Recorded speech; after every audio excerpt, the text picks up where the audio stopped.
नमस्कार, विदुष बैठन Facebook page में आप सभी का स्वागत है। समानता के मूल्य तो घबराहट में मैंने छोड़ दिया, बट वो सबके काफी गहरे आरोपित हो चुके हैं इस 14-15 महीने में, और आज 15वां एपिसोड भी है। तो आप लोग एक आध कमेंट से मुझे आप लोग की उपस्थिति दिख जाएगी तो मैं थोड़ी आश्वस्त हो जाऊं कि आप हमारे साथ बने हुए हैं अभी भी। 2022 का ये पहला किंग्सयुगी अपूर्ण सुंदर है, ब्यूटी इम्परफेक्शन का 15वां एपिसोड है। हमारे साथ जुड़ी हुई है पत्रकार घुमक्कड़ और फोटोग्राफर विनीता यशस्वी जी। विनीता यशस्वी जी, मैं आपका बहुत बहुत स्वागत करती हूँ। धन्यवाद। नमस्कार। नमस्कार आपको भी, और जो लोग जुड़े हुए हैं उन सबको भी। तो वैसे इसकी विदुष बैठन की बहुत अच्छी दोस्ती रही है घुमक्कड़ लोगों से, और काफी लोग आ चुके हैं जिन्होंने पहाड़ों में बड़ी बड़ी यात्राएं की हैं, बट आज उसने आपसे दोस्ती करने में थोड़ा सा टाइम लगाया। पहली बार हमने ये अनुभव देखा कि थोड़ी थोड़ी देर बाद कीजिए लाइव। तो विनीता जी, जैसे हम सब जानते हैं कि नैनीताल समाचार जो अपनी प्रगतिशील चेतना के वाहक के रूप में सब उसे जानते हैं बहुत अच्छे से, उसमें ये काम करती है। अखबार में लेआउट बनाती हैं और वेबसाइट ये पूरी देखती हैं। इसके अलावा ये फोटोग्राफर हैं और यात्राएं करती हैं बहुत, जिनके अनुभव ये खुद बताएंगी। मैं इनके यात्रा वृतांत हम लोग ने जो उत्तरा में दिखते रहते हैं हमें, अभी उसमें से एक का मैं छोटा सा हिस्सा पढ़ रही हूँ, केदारताल की यात्रा का। जितनी बार मैं टिहरी झील को देखती हूँ उतनी बार याद आता है कि एक पूरा शहर, एक पूरी संस्कृति और सभ्यता इस झील के नीचे दफन है। लोगों के आंसू भी दिखने लगते हैं जो इस इलाके को डुबोते समय उनकी आंखों से निकले। पंचेश्वर बांध के नीचे भी बहुत कुछ दफन होगा। तो एक उस घुमक्कड़ युवा से का परिचय देने के लिए, जैसे कि हमारी एक रवायत बन गई है कि हम मेहमान का स्वागत अपना कविताओं से करते हैं, उसके लिए कविता ढूंढना मेरे लिए एक चुनौतीपूर्ण काम था, जिसके जो झील, एक शांत झील, उसकी सतह पे सोई हुई पूरी की पूरी एक संस्कृति, एक सभ्यता को देख सकती है। जो झील में चित्त की बेचैनी, आंसुओं का पूरा तूफान देख सकता है। उनकी निगाहों से घुमक्कड़ी देखना, ये आज के एपिसोड का एक नयापन है। जैसे कि यात्राएं जब शुरू होती हैं पहाड़ों में, तो जिस ढंग से पहाड़ों की जो सुंदरता जो ये अपनी मनमोहक अंदाज में करती हैं, वो तो ये खुद करेंगी, लेकिन जो बस में, रिक्शे में जो बातें होती हैं, जो नोटबंदी पे बातें होती हैं, जो और राजनीतिक चर्चा एकदम आम जनता के हिसाब से, तो ये ऐसे के ऐसे वहां पे उठा के वो टुकड़ा सीधे बातचीत का रख देती हैं, बिल्कुल तटस्थ भाषा में। वो शैली भी मुझे इनकी बहुत पसंद आई कि इनके यात्रा वृत्तांत को पढ़ के उस जगह के आम जनता क्या सोचती है, उससे भी हमारा एक संवाद होता चलता है, जिसकी कि ये टॉप में चल रही हैं। तो वहां आप मतलब जिस प्लेन से चढ़ाई शुरू हुई होगी, उन चोटियों का उस धरातल से एक संवाद लगातार दिखता है कि कैसा रिश्ता बनता है जब आप किस आबादी के बीच में होते हो, तो पर्वत श्रृंखलाओं का या प्रकृति का क्या रिश्ता बनता है। तो ये मुझे इनके यात्रा वृत्तांत की खूबसूरती लगी। मैं विनीता यशस्वी के लिए पढ़ना चाहती हूँ सर्वेश्वर दयाल सक्सेना की कविता कोई मेरे साथ चले। मैंने कब कहा कोई मेरे साथ चले, चाहा जरूर। अक्सर दरख्तों के लिए जूते सिलवा लाया और उनके पास खड़ा रहा। वे अपनी हरियाली, अपने फूल पर इतराते अपनी चिड़ियों में उलझे रहे। अक्सर दरख्तों के लिए जूते सिलवा लाया और उनके पास खड़ा रहा। वे अपनी हरियाली, अपने फूल पर इतराते अपनी चिड़ियों में उलझे रहे। मैं आगे बढ़ गया, अपने पैरों को उनकी तरह जड़ों में नहीं बदल पाया। ये लाइन मैं फिर से विनीता यशस्वी के लिए कहना चाहती हूँ कि मैं आगे बढ़ गया, अपने पैरों को उनकी तरह जड़ में नहीं बदल पाया। यह जानते हुए भी कि आगे बढ़ना, निरंतर कुछ खोते जाना और अकेले होते जाना है, मैं यहाँ तक आ गया हूँ जहाँ दरख्तों की लंबी छायाएं मुझे घेरे हुए हैं, किसी साथ के या डूबते सूरज के कारण मुझे नहीं मालूम। मुझे और आगे जाना है, कोई मेरे साथ चले, मैंने कब कहा, चाहा जरूर। तो ये कविता हमने विनीता यशस्वी जी की शान में हमने पढ़ी, और इस नए साल में जितनी भी नई युवा पीढ़ी, शिवी हैं, विवेक हैं, और बहुत सारे नई पीढ़ी हमारे साथ जुड़ी हुई है। मैं उम्मीद करती हूँ कि वो समाज को, विनीता खुद भी ऐसी जगह पे ले जाएंगे कि जहाँ जब हमें ऐसी कविताएं मिलेंगी तो मैं उसको स्त्रीलिंग में बहुत मिलेंगी हमें, कि मैं आगे बढ़ गई, अपने पैरों को उनकी तरह जड़ों में नहीं बदल पाई। आज अक्सर ये कविताएं हमें आ की मात्रा में मिलती हैं। मुझे उम्मीद है कि हम अपने पैरों से सारी धरती नाप के, चोटियों को छू के एक ऐसा धरातल देश काल में और इतिहास के और साहित्य के पन्नों में बना देंगे कि हमें ई की मात्राएं भी उतनी ही मिले जितनी आ की मात्राएं। तो बहुत बहुत स्वागत है विनीता जी आप। बहुत बहुत शुक्रिया रश्मि जी, इतने शानदार स्वागत के लिए। और जो कविता आपने पढ़ी, वो कविता तो बहुत बड़ी कविता है। उस कविता के सामने मैं अपने आप को बहुत छोटा पा रही हूँ। पर हाँ, ये ज़रूर कहूँगी कि मेरे पैर जड़ नहीं हो पाएँगे, आगे ही बढ़ते रहना चाहेंगे। तो अब क्योंकि आपने शुरुआत ही ऐसी चीज़ से कर दी है, हालाँकि मैं ये सोच रही थी कि शायद नैनीताल समाचार से मेरी शुरुआत हो जाएगी या कुछ ऐसा दिमाग में चल रहा था, पर आपने टिहरी झील का ऐसा संस्मरण मुझे याद दिला दिया कि मुझे लग रहा है कि मुझे वहीं से शुरू कर देना चाहिए। टिहरी झील को जब मैंने देखा था ना पहली बार, इस यात्रा से पहले मैं एक बार टिहरी गई थी घूमने के लिए, और जो मैंने लिखा है कि वो सारे आंसू दिखते हैं जो उस झील के बनते समय, उस बांध के बनते समय लोगों की आंखों से बहे हैं। तो जब मैं टिहरी की यात्रा कर रही थी, उस समय मुझे याद है कि जब मैंने किसी से पूछा था कि टिहरी के बारे में, मेरे कैमरा लटका हुआ था गले में, वो बुजुर्ग से एक व्यक्ति थे और वो मेरे ऊपर एकदम से चिल्ला गए। उन्होंने एकदम से ये बोला कि हाँ, तुम्हारे लिए तो ये टूरिस्ट स्पॉट है, तुम तो यहाँ क्यों नहीं आओगी घूमने के लिए, और फिर तुम यहाँ की खूब तारीफ करोगी, तुम्हें पता भी है हमारे दिल में क्या बीतती है। और वो इस तरीके से उन्होंने मुझे डांटा कि मुझे समझ ही नहीं आया मैं कैसे रिएक्ट करूं। मैं उनका दर्द समझ पा रही थी और उनसे ये भी कहना चाह रही थी कि मैं आपके दर्द में शामिल हूँ, मुझे कोई इंटरेस्ट नहीं है कि मैं इसकी तारीफ करूं या यहाँ पे टूरिस्ट स्पॉट की तरह से आऊं।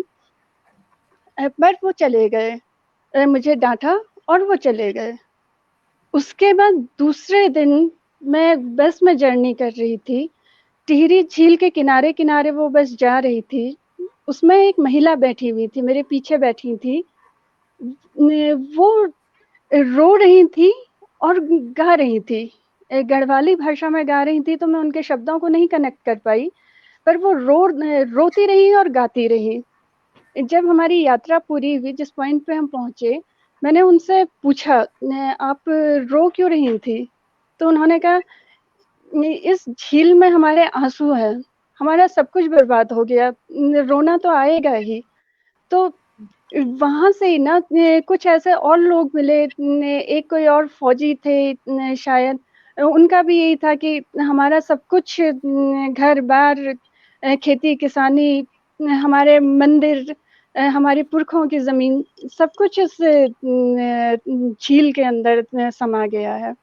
तो जब मैंने ये लाइनें लिखी, उस समय मुझे इन सबके चेहरे याद आ रहे थे। इन सबके तो मुझे फील हो रहा था कि इस झील में सिर्फ पानी नहीं है, बहुत आंसू हैं, बहुत लोगों का दर्द भरा हुआ है। तो डेफिनेटली ये इस तरह की जो चीज़ें से रूबरू करा देती हैं यात्राएं, ये थोड़ा आपको सजग बनाती हैं अपने एनवायरनमेंट के प्रति या अपने समाज के प्रति उनके दर्द को समझने के लिए आपको ज़्यादा मैच्योरिटी देती हैं। अगर मैं टिहरी में नहीं जाती और इन लोगों से नहीं मिलती तो शायद इतना इमोशनली मैं भी नहीं कनेक्ट कर पाती। पर क्योंकि मैं उनसे मिली, उनसे बातें की, तो मैं इस चीज़ से कनेक्ट कर पाई। और ऐसा ही कुछ जब पंचेश्वर यात्रा की थी, हालांकि उसके बारे में डिटेल में मैं बाद में बात करूंगी, पर यहाँ पर पंचाकुला की यात्रा में भी आपने बताया है कि आपको एक बहुत ऊपर कोई स्त्री मिली जो मायके इसलिए नहीं जाती थी क्योंकि उसका टिहरी का पुराना घर तो रहा नहीं है ना, इसलिए भी हाँ, वो जी केदार ताल में वो मिली मुझे। मेरी पूरी यात्रा कंप्लीट हो गई थी। वो केदार ताल में नहीं, वो ब्रह्मताल में था। जी जी वो मिली मुझे। तो उस समय क्या हुआ, मैं ऐसे ही वॉक पे निकली हुई थी और सडनली जब वापस आ रही थी तो बहुत ओले पड़ने लगे थे। उन्होंने पीछे से कहीं से मुझे आवाज दी कि बारिश पड़ रही है, घर चलो मेरे, चाय पी के जाओगे करके। तो मैं चली गई उनके साथ, उनके घर में बैठी, उनसे बातें की। जब काफ़ी सारी बातें हुई तो फिर उन्होंने बोला कि आजकल सर्दियों के दिन थे, वैसे अगर हम लोग चाहते तो टिहरी जा सकते थे, लेकिन अब पुरानी टिहरी तो रही नहीं है, नई टिहरी में जाने का मन नहीं करता है। तो वो इतनी कड़क सर्दियाँ जिनको कहना चाहिए, उन सर्दियों को वो अपने उस गांव में झेलने के लिए तैयार है। लोहजंग नाम है उस गांव का। वहां पे झेलने के लिए तैयार है, लेकिन वो नई टिहरी नहीं जाना चाहती है। वो बिल्कुल वो कहती है कि मैं नहीं कनेक्ट कर पाती हूँ उस नई टिहरी से।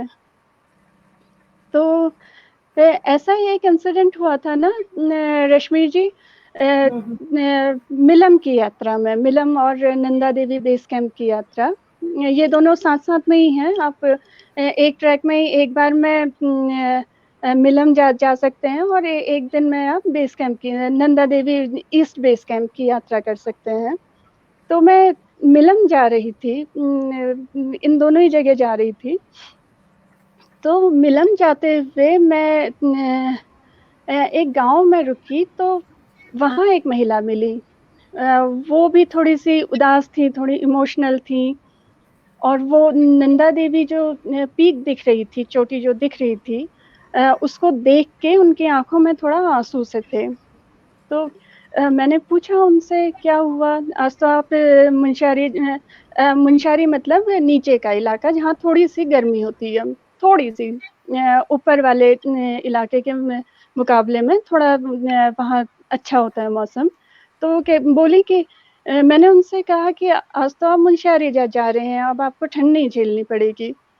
तो वो एकदम इमोशनल हो गई और बोली कि मन थोड़ा ना करता है जाने का, वो तो यहाँ पे सुविधाएं नहीं है इसलिए जाना पड़ रहा, वरना अपनी नंदा को अकेले छोड़ने का मन नहीं करता है। हम लोग सब यहाँ से चले जाएंगे तो हमारी माँ नंदा अकेली रह जाएगी, फिर कौन उसको देखेगा, कौन उससे बातें करेगा, कौन उसकी पूजा करेगा। और ये चीज उन्होंने इतने इमोशंस के साथ में कही थी, इतने प्यार के साथ में कही थी कि मुझे ये लगा नंदा मेरी प्रिय चोटी हो सकती है, लेकिन मैं नंदा के साथ वो कनेक्शन नहीं बना सकती हूँ जो उन लोगों का है। मैं यहाँ नैनीताल में बैठ के कभी ये नहीं सोच पाती हूँ कि नंदा वहाँ अकेली है या साथ में या कोई उनको देख रहा है या नहीं देख रहा है, लेकिन वो लोग ये सोचते हैं कि हमारी माँ नंदा अकेली रह जाएगी, हमारा मन नहीं करता इसे छोड़ के जाने का। सुबह उठे तो हमें सबसे पहले अपनी माँ नंदा चाहिए। उन लोगों का जो प्रेम है नंदा के प्रति, वो मुझे अपने पहले ट्रैक में पता चल गया।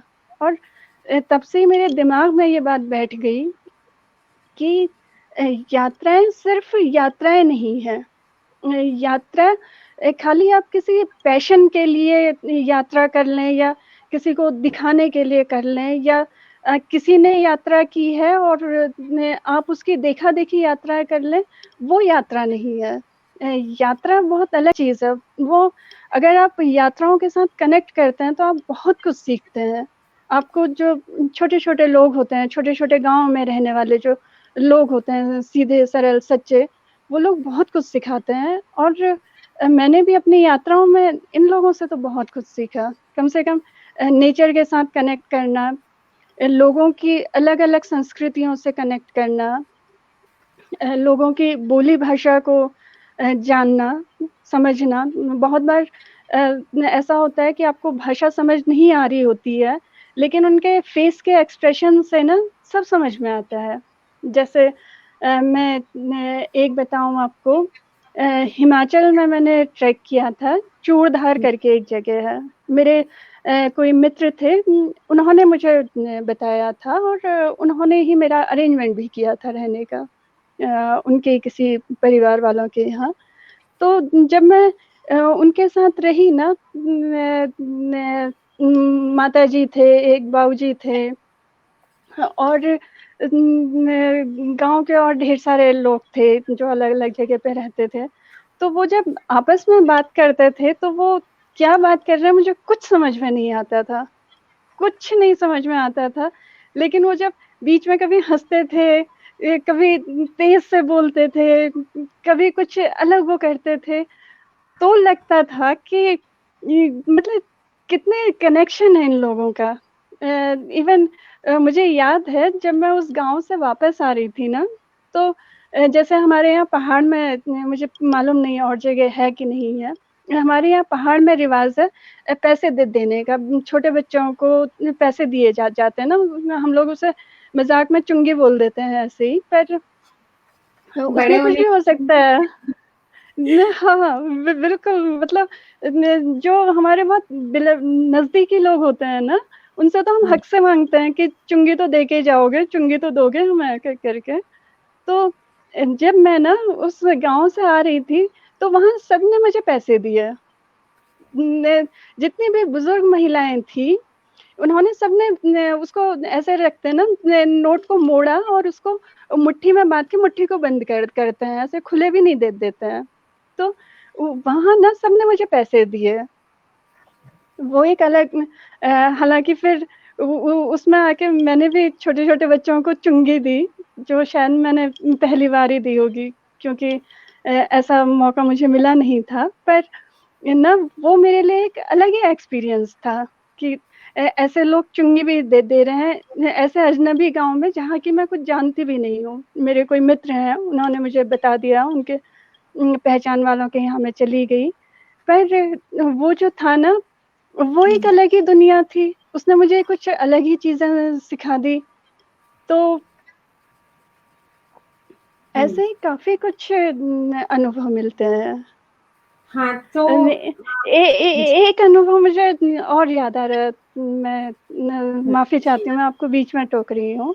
मैं जब ना चादर ट्रैक कर रही थी, लद्दाख में होता है ये, लेह में, ज़ंस्कार रिवर में, सर्दियों में जब वो जम जाती है, उसके ऊपर पैदल चला जाता है।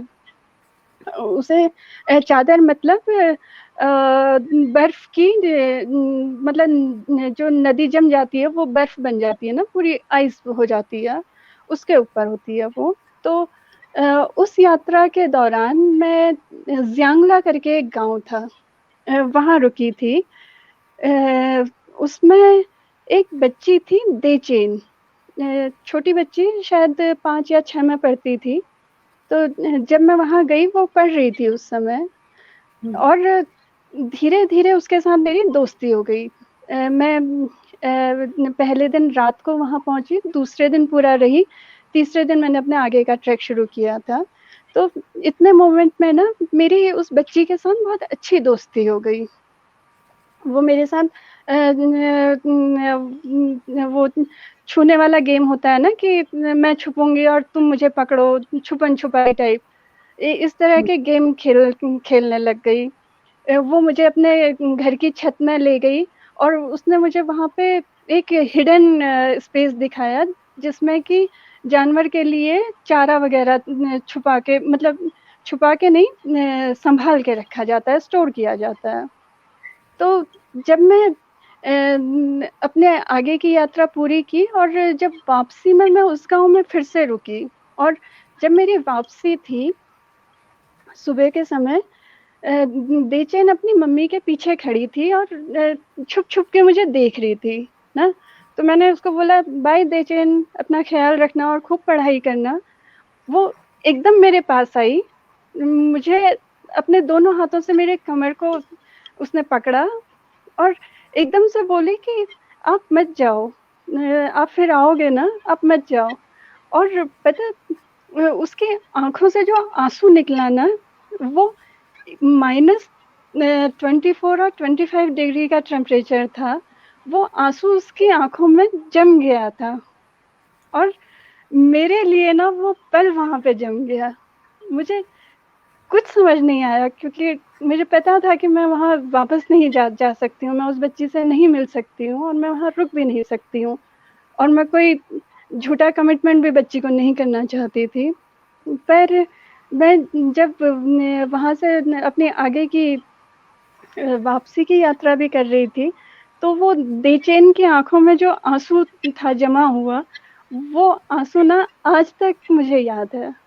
कुछ चीज़ें ऐसी होती हैं ना जिसको आप कैमरे में नहीं कैद कर सकते हैं। वो सिर्फ़ आपकी मेमोरी में कैद होती हैं, आपके दिल-दिमाग में कैद हो जाती हैं। तो ये कुछ तो ऐसे लम्हे हैं ना जिन्होंने मुझे बहुत ज़्यादा यात्राओं से कनेक्ट किया। मैं एक आध बातें और जैसे कि आपने अभी नैना देवी को हम अकेला नहीं छोड़ना चाहते, इस तरह की नंदा जो देवी। हाँ? नंदा नंदा देवी। देवी। जी। तो मैं ये पूछ रही हूँ कि जैसे एक उनकी जो धर्म से जो आस्था है, हाँ। उसके कनेक्शन से एक जो जगह के प्रति प्रेम उमड़ता है, जो कनेक्शन हम नहीं फ़ील कर सकते इतना गहरा। तो एक तो मैं जी। चाह रही थी कि आप इस समय पर्यावरण इतनी बड़ी समस्या है, तो प्रकृति के प्रति कोई उनका जो गहरा लगाव हो या जो पर्यटन बाहर से लोग जाते हैं, उसको गड़बड़ करते हों, कुछ करते हों, ऐसे जो आपके अनुभव हों।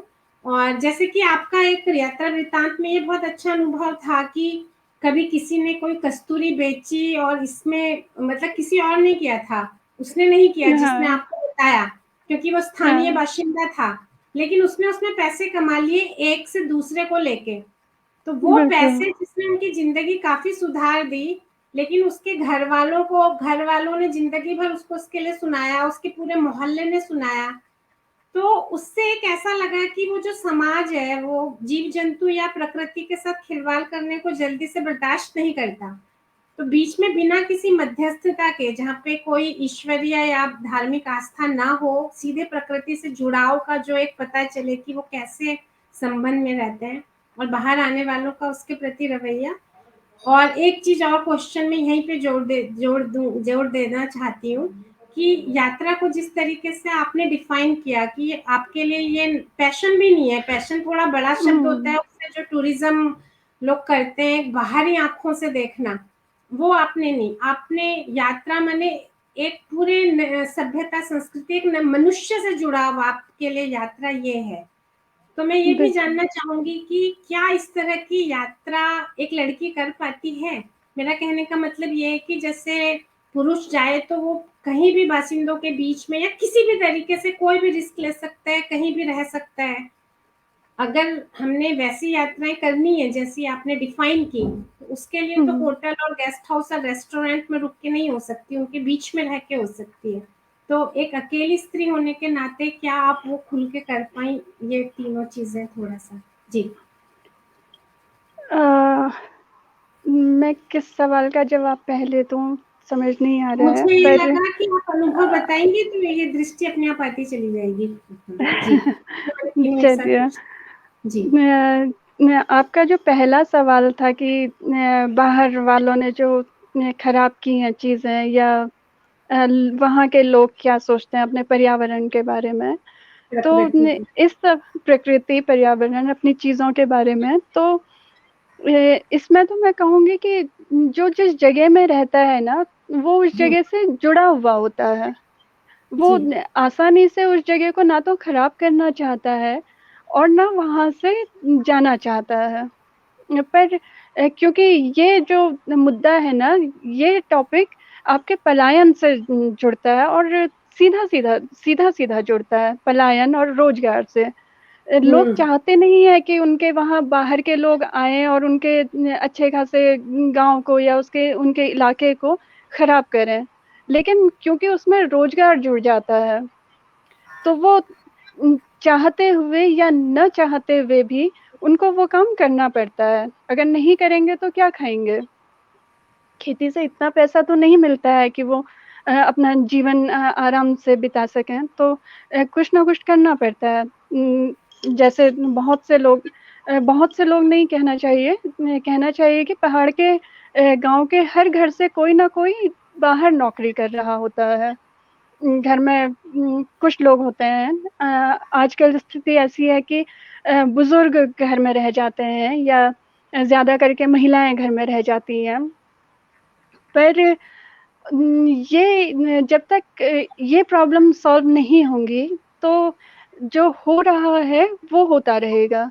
हाँ, ये जरूर है कि पर्यटन के नाम पे थोड़ा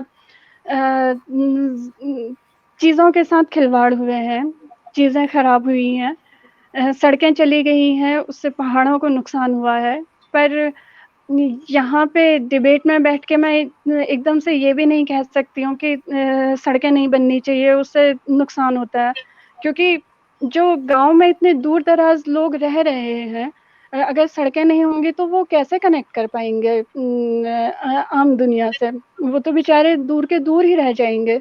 वैसे ही गांव में स्वास्थ्य की सुविधाएं उपलब्ध नहीं होती हैं, स्कूल की सुविधाएं नहीं उपलब्ध होती हैं, उस पर से अगर सड़क भी नहीं होगी तो वो कहाँ जाएंगे? ये भी तो पर शायद हाँ, प्रॉब्लम है, बहुत सारे लोग गांव में युवा लोग रह भी नहीं गए हैं ना, मतलब हाँ, कई बहुत से ऐसे उत्तराखंड के बहुत से ऐसे गांव हैं जो इन कारणों से ही ना घोस्ट विलेज बन गए हैं, जहाँ कोई भी नहीं, बचे खुचे हैं लोग, जिसमें ज्यादा करके के बुजुर्ग ही हैं जो नहीं जाना चाहते हैं या जिनकी मजबूरियां हैं। पर ये जब तक इन चीजों पे सरकारें गंभीर नहीं होंगी तो बहुत मुश्किल है। तो इसलिए भी पर्यटन को लोगों ने अपनाया, इसीलिए लोगों ने बाहर वालों को बुलाया। अब वो उनके अपने तरीके हैं कि वो किस तरीके से उन चीजों को आगे लेके जाते हैं। हालांकि अब काफी हद तक ये भी है कि इको पर्यटन चल रहा है, या अपना जो पुराना ही घर है उसको ही होम स्टे बना के उसमें ही कर रहे हैं, तो जो उनके तौर तरीके हैं उससे ही लोग रहते हैं, उसी तरीके से रह रहे हैं। इस तरह के भी काम हो रहे हैं। पर हाँ, ये तो बात है।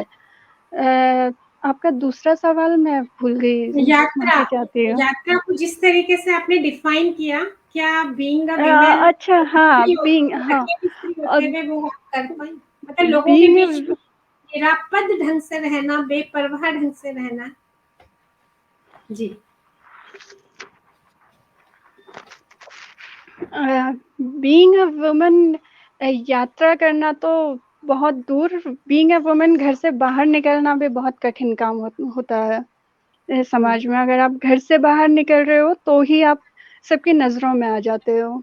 तो जब यात्रा कर रहे होते हो तब तो फिर वो बहुत ही भयानक चीज हो जाती है। लोग ये सोचने लगते हैं कि ये क्या है, इसके घर में पैर नहीं टिकते हैं, ये क्यों जा रही है? या ये कि साथ में नहीं आ सकते थे, अकेले जाना जरूरी है क्या? इस तरह की चीजें तो बहुत झेलनी पड़ती हैं।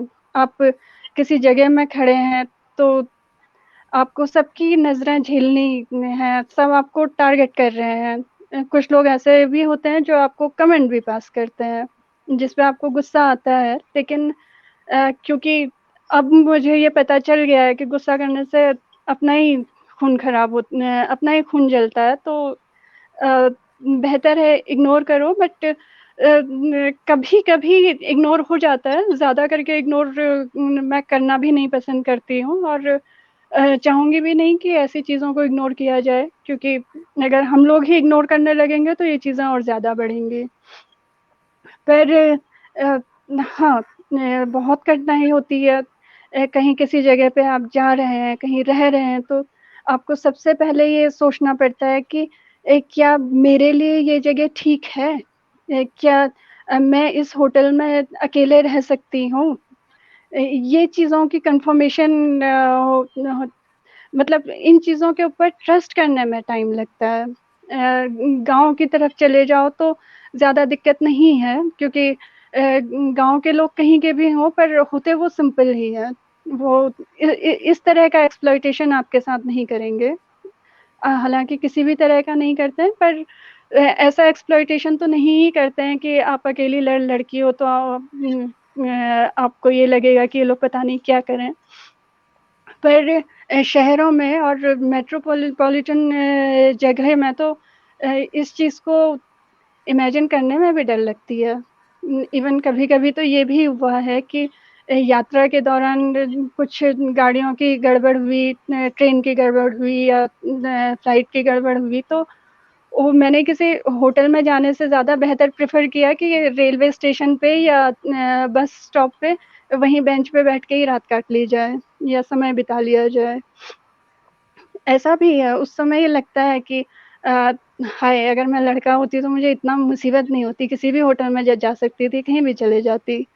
पर हाँ, अकेले लड़की होने में तो बहुत स्ट्रगल है।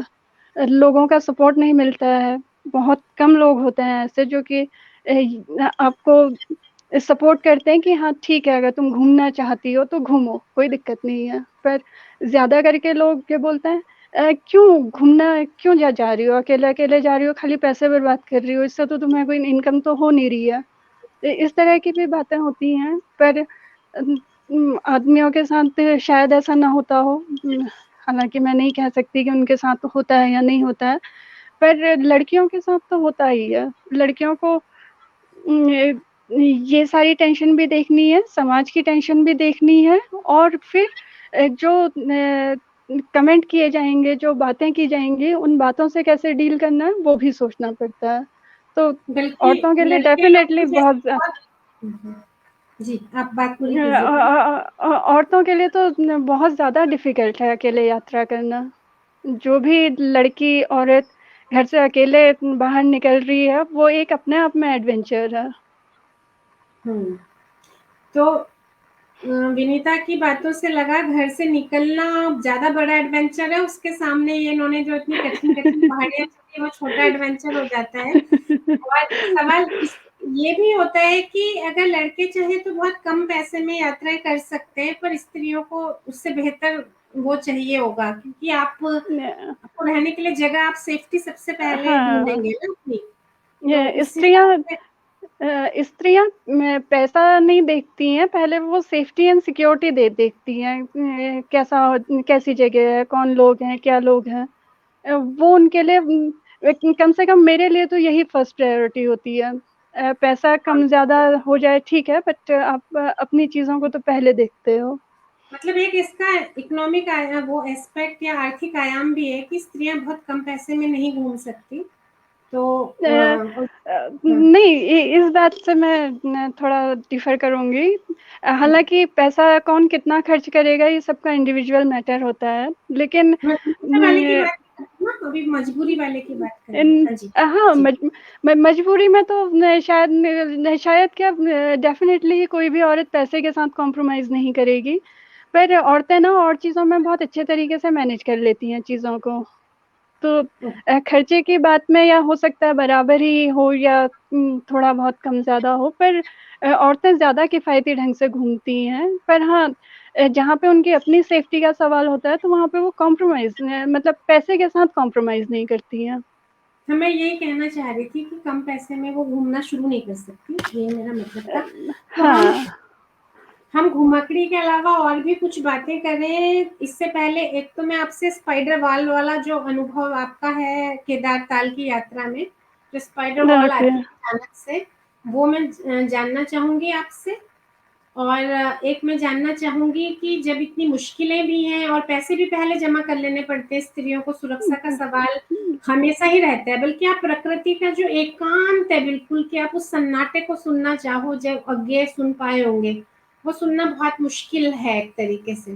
तो प्रकृति न के साथ एकात्म होने के अनुभव तक क्या आप पहुँच पाई? क्योंकि जैसे ही हम अकेले होते हैं, हमें असुरक्षा की चिंता घेर लेती है और फिर चूंकि ये इतना कठिन था और आपको अकेले करना था सब कुछ, तो ये जो आपकी शुरुआत हुई कैसे हुई, आपके अंदर ये जोश आया क्यों कि आप ये करें? जी।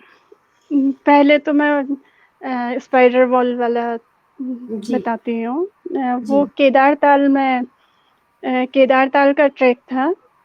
काफी कठिन ट्रैक था और बीच बीच में ना उसमें जिसको स्पाइडर वॉल ही कहते हैं, वो बिल्कुल खड़ी होती है एकदम ऑलमोस्ट 90 डिग्री में। वो उसमें बीच बीच में पत्थर में ना खांचे से बने हुए होते हैं। तो आप अगर उसको सोचो कि दो पैरों में चल के पार कर लोगे तो वो संभव ही नहीं है। आपको डेफिनेटली ना दोनों पैर और दोनों हाथों को झुका के, जैसे स्पाइडर वॉल पे चलती है ना, ऑलमोस्ट उसी तरीके से उन दीवारों को क्रॉस करना होता है। तो वो कठिन तो है ही, क्योंकि अगर आप थोड़े से भी फिसले तो आप उस दीवार से पता नहीं कहाँ कितने नीचे जाओगे। और ऐसी जगह में आप मिल तो जाओगे, क्योंकि ऐसा भी नहीं है कि दीवारें पता नहीं कहाँ जाएंगी, ऐसा नहीं है। आप कुछ नीचे जाएंगे, वहां पे गिरेंगे, लेकिन ऐसी जगह पे अगर आपको कोई इंजरी हो गई तो उसका कोई मेडिकल सब्स्टिट्यूट नहीं मिल पाएगा।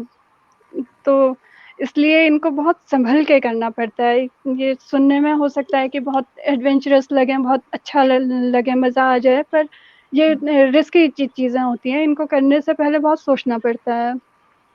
और दूसरी चीज इसका शौक, हाँ, मतलब इसकी शुरुआत कैसे हुई कि आपने फिर इतना कठिन काम चुना क्यों? जी। शुरुआत तो इसकी इस तरीके से हुई कि थोड़ा बहुत तो मैं बचपन में भी घूमती थी।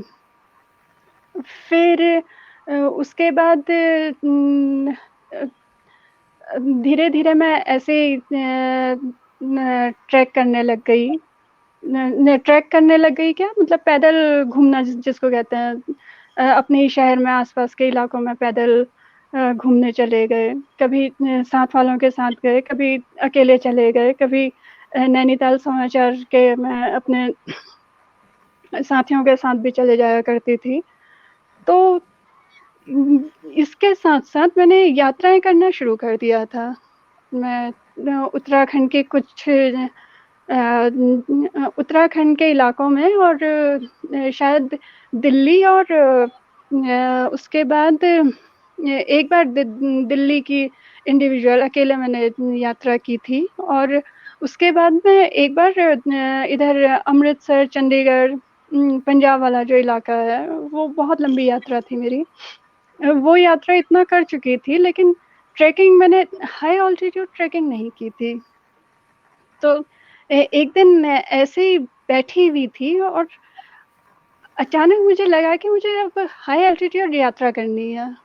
और मैंने इंटरनेट पे ढूंढना शुरू किया। तो जब मैंने पहली हाई एल्टीट्यूड ट्रैकिंग करके ढूंढा तो मुझे मिलम ग्लेशियर ही सबसे पहले नजर आया।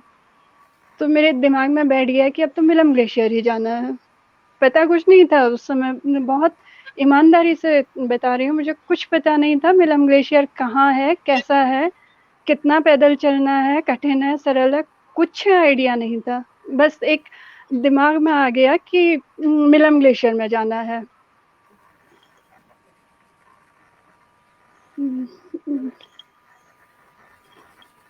तो उसके बाद ना मिलम मैंने फिर कुछ अपने दोस्तों से पता किया। यहाँ पे शायद कुछ लाइट का इशू आ रहा है। इशू सिर्फ इतना ही है कि अगर आपकी फ्रंट में कोई बल्ब जल जाए तो ज्यादा बेहतर रहेगा, पीछे वाला बुझ जाए, और नहीं है तो जैसा है वैसा ठीक है। चलिए जैसा है वैसा ही रखते हैं मतलब फिर। ऐसा ही है कि आपके फ्रंट में अगर कोई बल्ब है तो उसको जलना चाहिए, पीछे वाले को बुझना चाहिए, हाँ, अगर पॉसिबल है तो। एक सेकेंड। हाँ, हाँ जी। और अगर ये पॉसिबल नहीं है तो आपकी आवाज इतनी मीठी है कि हम ऐसे भी बहुत अच्छे से कनेक्ट कर पा रहे हैं आपकी लाइवली आवाज के साथ, इसलिए अरे मैंने बाप रे। टोका इस बात में बीच में।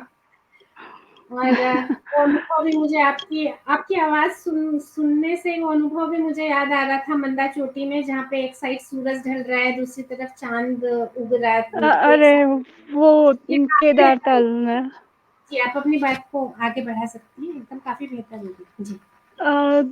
मिलम ग्लेशियर का ट्रैक ना फिर मैंने आपने अपने आगे की लाइट जलाई है दोस्तों ना? से पता है। हाँ, आगे की लाइट जलाइए, आप पीछे वाला बल्ब बंद भी कर सकती हैं, जो आपके ये पीछे पीछे है। वाला बल्ब नहीं है, एक्चुअली हीटर है। ठीक है फिर, ठीक है। नहीं, बल्ब नहीं है। ठीक है, आप तो कंटिन्यू। हाँ, ठीक है, ठीक है। ठीक है। अ, मिलम ग्लेशियर के बारे में फिर मैंने पता किया और हुँ, मुझे पता चला कि ये हाई ऑल्टीट्यूड ट्रैकिंग है और जा सकते हैं। ठीक हो गया, तय हो गया। गाइड वगैरह, क्योंकि इस तरह के मैं वैसे अकेले करती हूँ यात्राएं, लेकिन गाइड पोर्टर ये लोग साथ में रहते ही हैं। एकदम जिसको सोलो ट्रेकिंग कहते हैं वो नहीं कहूँगी मैं इनको। अकेले हुँ, इन द सेंस कि मैं अपने आप में अकेले होती हूँ। तो जो गाइड थे उनसे मेरा कांटेक्ट हुआ और हुँ। उन्होंने कहा कि हाँ ठीक है, हो सकती है यात्रा हो जाएगी, चलो। तो ठीक हो गया।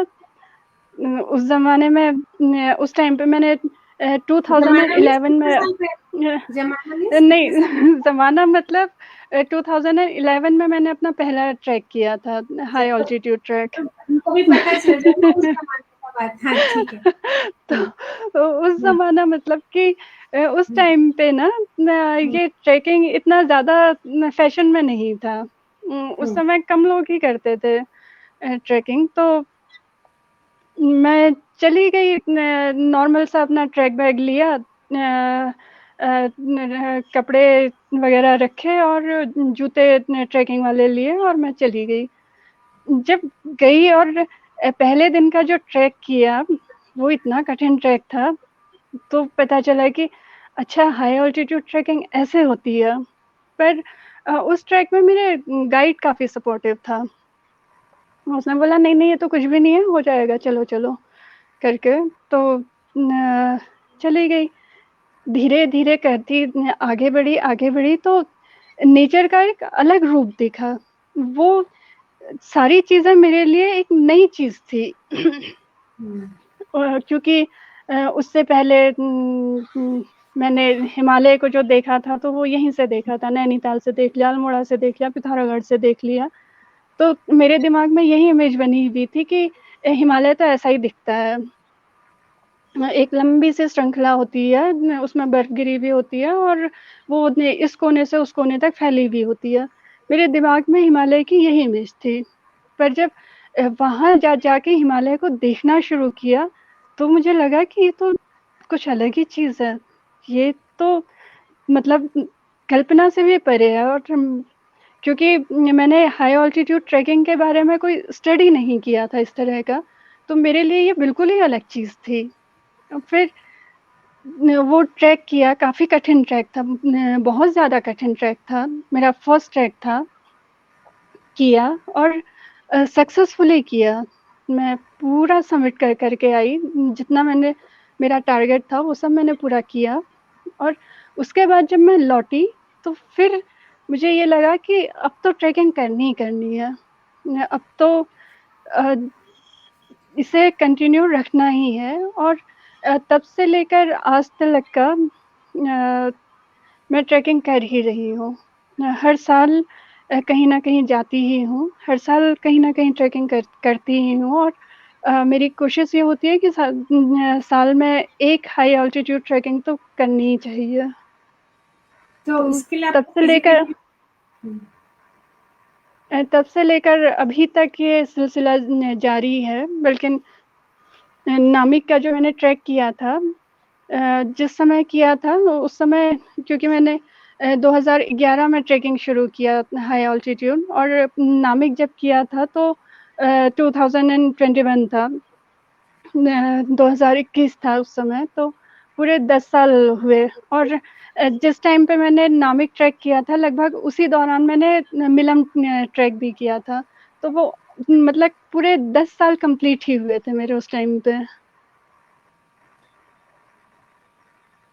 तो एक सवाल बस करके फिर हम किसी और बात पे भी चलेंगे कि जो मैंने ये कहा कि एकदम प्रकृति हो और आप हो बीच में और कुछ भी नहीं है, इतने एकांत को आप वो कर पाई है? मतलब हाँ, उस ट्रैकिंग एकांत के दौरान में डर की भावना ना आई हो या कुछ ऐसा एकदम से बस हो पाया है ना वो? ट्रैकिंग के दौरान तो हमेशा ये एकांत फील हुआ है, बिना किसी डर के, बिना किसी संकोच के, वो कोई बिना एक किसी झिझक के। मतलब उसमें कुछ शेयर करने लायक हुआ तो कई बार हमें भाषा भी नहीं मिलती है, पर वो जो जिंदगी हाँ, का एक पहला होता है ना कि आप एकदम प्रकृति के बीच में निपट अकेले हैं और आप बिल्कुल अपने साथ हैं, वो जो एक पहला एक क्षण होता है उसकी कोई कौंध अगर आपके दिमाग में रह गई हो तो पहला है, बाद में कभी भी हो सकता है। ऐसी तो बहुत सारी कौंध है, हर ट्रैकिंग में इस तरह की कौंध निकल आएंगी, लेकिन मैं बताऊं तो अभी जैसे आपने केदार ताल का जिक्र किया था, माउंट सामने पे जहाँ पे मेरा टेंट था, मैं अपने टेंट से कुछ दूर आगे ऐसे ही पैदल निकल आई थी, अकेले बैठी हुई थी, और शाम का समय था, सनसेट हो रहा था, एक साइड सनसेट हो रहा था और दूसरी एक साइड सनसेट हो रहा था और दूसरी तरफ चांद निकल रहा था। एक पीक है, इस जगह पे सूरज डूब रहा है और उस जगह पे से दूसरे दूसरे एंड से चांद ऊपर निकल रहा है। ये जो मोमेंट था ना, ये देखते मतलब पहले जो पहले जब जब देखा तो मैं कुछ देर तक कैमरे को हाथ ही नहीं लगा पाई, मैं सिर्फ देखती रही, और जब देख लिया उसके बाद लगा कि कैमरा है तो फोटो भी खींच लेनी चाहिए। तो हाँ, एक फोटो खींचने का ख्याल कितनी देर में आया? फोटो खींचने का ख्याल तो मुझे एक्चुअली मैं ये कह सकती हूँ कि फोटो खींचना मेरा बचपन का सपना था, क्योंकि बचपन में जो घर में मैगजीन्स वगैरह आती थी, पत्रिकाएं आती थी, तो उसमें पढ़ने से ज़्यादा ध्यान मेरा फोटो देखने में होता था। जो भी अच्छी फोटो, उस टाइम पे तो मैं बहुत सी फोटो की कटिंग निकाल के ना, मैंने एक डायरी सी बनाई थी, उस डायरी में चिपका ले लेती थी, और हमेशा ये सोचती थी कि ऐसी फोटो कौन बनाता होगा, ये कैसे बनती होंगी ये फोटो। तो जब मैं धीरे-धीरे बड़ी होने लगी, तो जो नॉर्मल हमारे फ़ोटो वाले कैमरे होते हैं, उन वाले फ़ोटोओं से भी फ़ोटो खींच लेती थी। ऐसे ही मैंने कुछ फ़ोटोएँ खींची, और यहाँ आप शायद जानती होंगी, अनूप शाह जी बहुत बड़े फ़ोटोग्राफ़र हैं, पद्मश्री उनको मिला हुआ है, और इंटरनेशनल लेवल के फ़ोटोग्राफ़र हैं, और बहुत बड़े फोटोग्राफर हैं, लेकिन उतने ही डाउन टू अर्थ इंसान है। मैंने उनसे बात की, उनका फ़ोन नंबर कहीं से मैंने कनेक्ट किया, कोई सोर्स कहीं से कुछ नहीं था, सिर्फ उनसे बात की, तो उन्होंने मुझे बताया कि तुम ये फ़ोटो खींच रहे हो, ठीक है, लेकिन इस तरह की फ़ोटो खींचने के लिए ऐसे कैमरे चाहिए होते हैं, एसएलआर कैमरे चाहिए होते हैं, उससे खींचते हैं, वो ऐसे आते हैं। उनसे बात की, ठीक हो गया, क्योंकि वो एसएलआर कैमरा मेरे पास उस समय था नहीं। फिर बाद में मैंने एक एसएलआर कैमरा खरीदा, वो फ़िल्म वाला कैमरा था मेरा। उसके बाद फिर मैंने डिजिटल कैमरा ले लिया था।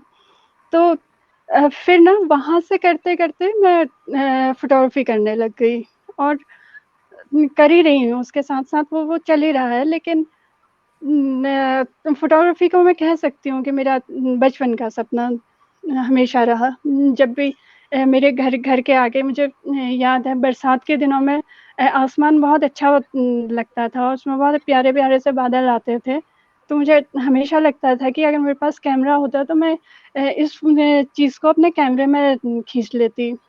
तो इसी मतलब मैं ये कह सकती हूँ कि जब मैंने कैमरा हाथ में लिया, तो ये इरादे से नहीं लिया कि मुझे इस दुनिया के सबसे बड़े फ़ोटोग्राफ़र को चैलेंज करना है।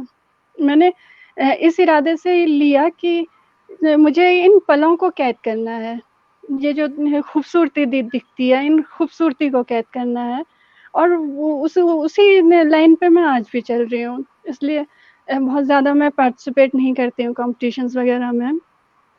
पर जब भी जाती हूँ कैमरा मेरे साथ में होता है और मुझे जो भी चीज़ अच्छी लगती है उसको मैं खींचती रहती हूँ। वो मैंने बहुत सारी फ़ोटोज़ आपकी लगाई भी हैं अपनी वॉल में और हमने देखी भी हैं काफ़ी अच्छी-अच्छी। तो मैं फ़ोटोग्राफ़ी पे एक सवाल पूछते हुए हम आपके पत्रकारीय जीवन में और कुछ और जगह भी जाएँगे।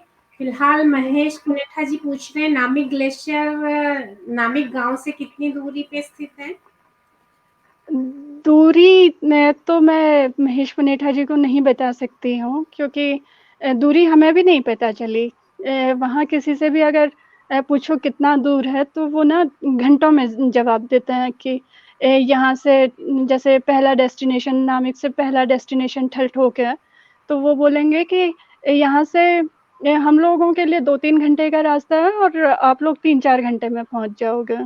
तो वो तो आप अभी आप घंटे लोग के भी बनी नहीं कि आप उन लोगों में शामिल हो पाई हैं इतनी यात्रा के बाद? या आप अभी भी आप लोग ही हो?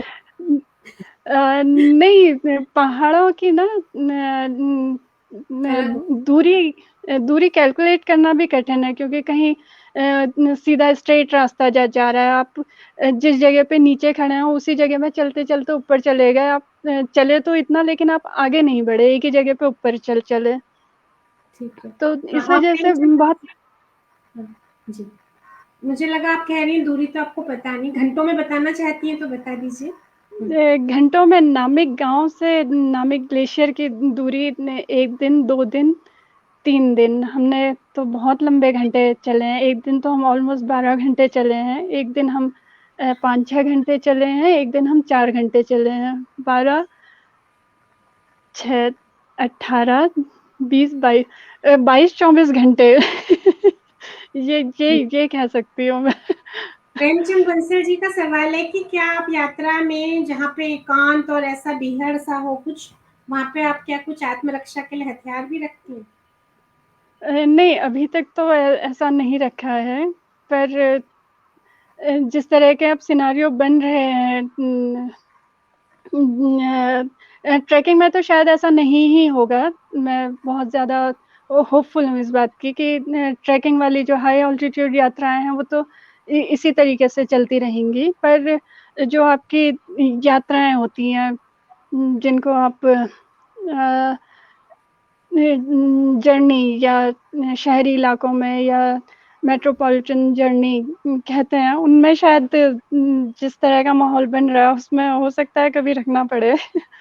तो महेश पुनेठा जी के सॉरी प्रेमचंद बंसल जी को इनकी तरफ से मैं थोड़ा सा जवाब दे दूं कि जो मैंने एक ही बार इनसे फोन पे बात किया था जब टाइम लेने के लिए उस दिन मुझे समझ में आया जो आपको साफ दिख रहा होगा कि ये दो कोटियों में रख रही है पहाड़ी यात्रा तो इनके लिए घर जैसी बात हो गई बहुत गुस्सा है उनपे बिल्कुल पहाड़ियों पे और प्लेन्स बिल्कुल की यात्रा को ये कह रही है उस किस्म की यात्रा तो अभी लोगों में इनका पूरा नहीं भरोसा नहीं नहीं प्लेन्स प्लेन्स की आज यात्रा लोगों को भरोसा प्लेन्स बन की गया है यात्रा नहीं लेकिन हाँ जो मेट्रोपॉलिटन में जब आप ट्रेवल कर रहे होते हो ना कभी ये किसी ऑटो में बैठे हैं आप अकेले बैठे हैं तो हमेशा दिमाग में ये रहता है कि ये ऑटो वाला मुझे मेरे डेस्टिनेशन पे ही पहुंचाएगा क्योंकि तो आपको बस नई वही जगह में वही रास्ते का अंदाज नहीं होता है उनका वो तो असुरक्षा बहुत धीरे-धीरे खत्म हो गया है वो हाँ अच्छे लोगों के बाद तो हाँ तो इनके दिमाग उसके में इस बाद बार से आया ही नहीं साथ में कुछ रखने का ये मुझे दिखा उनके तुरंत एक्सप्रेशन से हाँ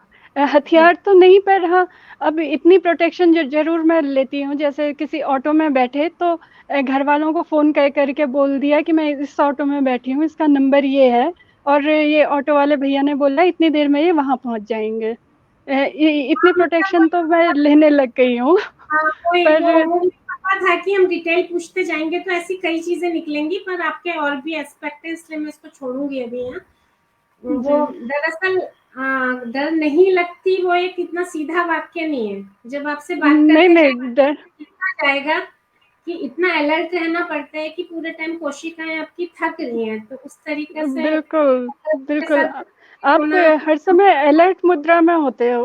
अभी मुझे याद है जब मैं मेघालय जा रही थी, जाते समय मैं, क्योंकि ट्रेन से जाने का मैंने तय किया था, बिहार के पास कहीं हमारी ट्रेन पहुंची थी, वहाँ मेरा मोबाइल चोरी हो गया। और उस मोबाइल के अंदर आज आप समझ सकते हैं मोबाइल आज के ज़माने में कितनी ज़रूरी चीज़ है। उसके अंदर मेरे सारे जो कार्ड्स वगैरह होते हैं वो सब उसी में रखे थे, और एक झटके में मोबाइल चोरी हो गया और मैं सड़क पे आ गई। तो उस समय अच्छा हुआ कि मुझे कुछ एक आध एक नंबर लोगों के मेमोरी में याद थे, तो जो आसपास के जो मेरे को ट्रैवलर्स थे उनसे मोबाइल लेके मैंने उन नंबर्स पे इन्फॉर्म किया। और केयर के तौर पे मैं कार्ड्स के साथ साथ में थोड़ा सा कैश मनी भी रख लेती थी, रख लेती हूँ। अब तो मैं कोशिश करती हूँ कि कैश मनी से ही काम करूँ। ऑनलाइन पेमेंट मजबूरी में ही यूज़ करती हूँ। पर उस चीज़ ने ना मुझे थोड़ा-सा सँभाल दिया, पर वो मेरा बहुत बिटर एक्सपीरियंस है कि मैं एकदम से, मुझे उस दिन मुझे ये एहसास हुआ कि मोबाइल हमारे लिए कितना ज़रूरी पार्ट बन गया है। उम, तो फिर जैसे आपको साँस लेना ज़रूरी हो गया है, वैसे मोबाइल भी अब हर समय पास में रहना बहुत ज़रूरी है। फिर आपको रहने खाने हर चीज में दिक्कत आई फिर उस वक्त?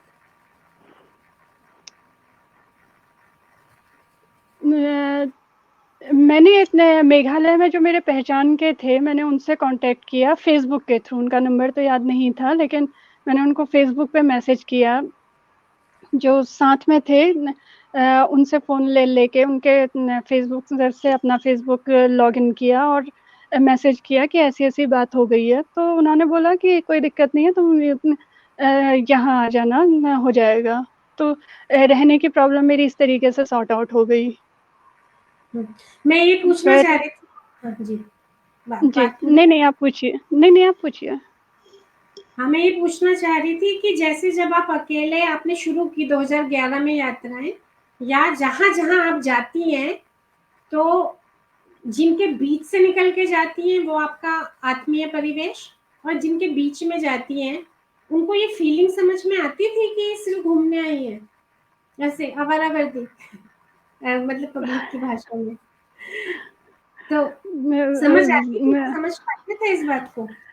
ज़्यादातर लोगों का तो ये आवारागर्दी वाला ज़्यादा रहता होगा, पर जैसे ट्रैकिंग वगैरह में जाओ तो ट्रैकिंग में लोग ज़रूर ये क्योंकि इतने लोग ट्रैक पे जाते ही हैं, तो वो ये समझते हैं कि ये ट्रैकिंग पे आई है, अकेले ही आई है लेकिन ट्रैकिंग पे आई है, ठीक है। सब लोग पर आपके जब आप आस-पास के लोग समझने वाले मिले इस बात को ना कि ये एक भावना हो हाँ, सकती है, हाँ, ट्रैक हाँ, बिना हाँ। काम जा सकता है ना?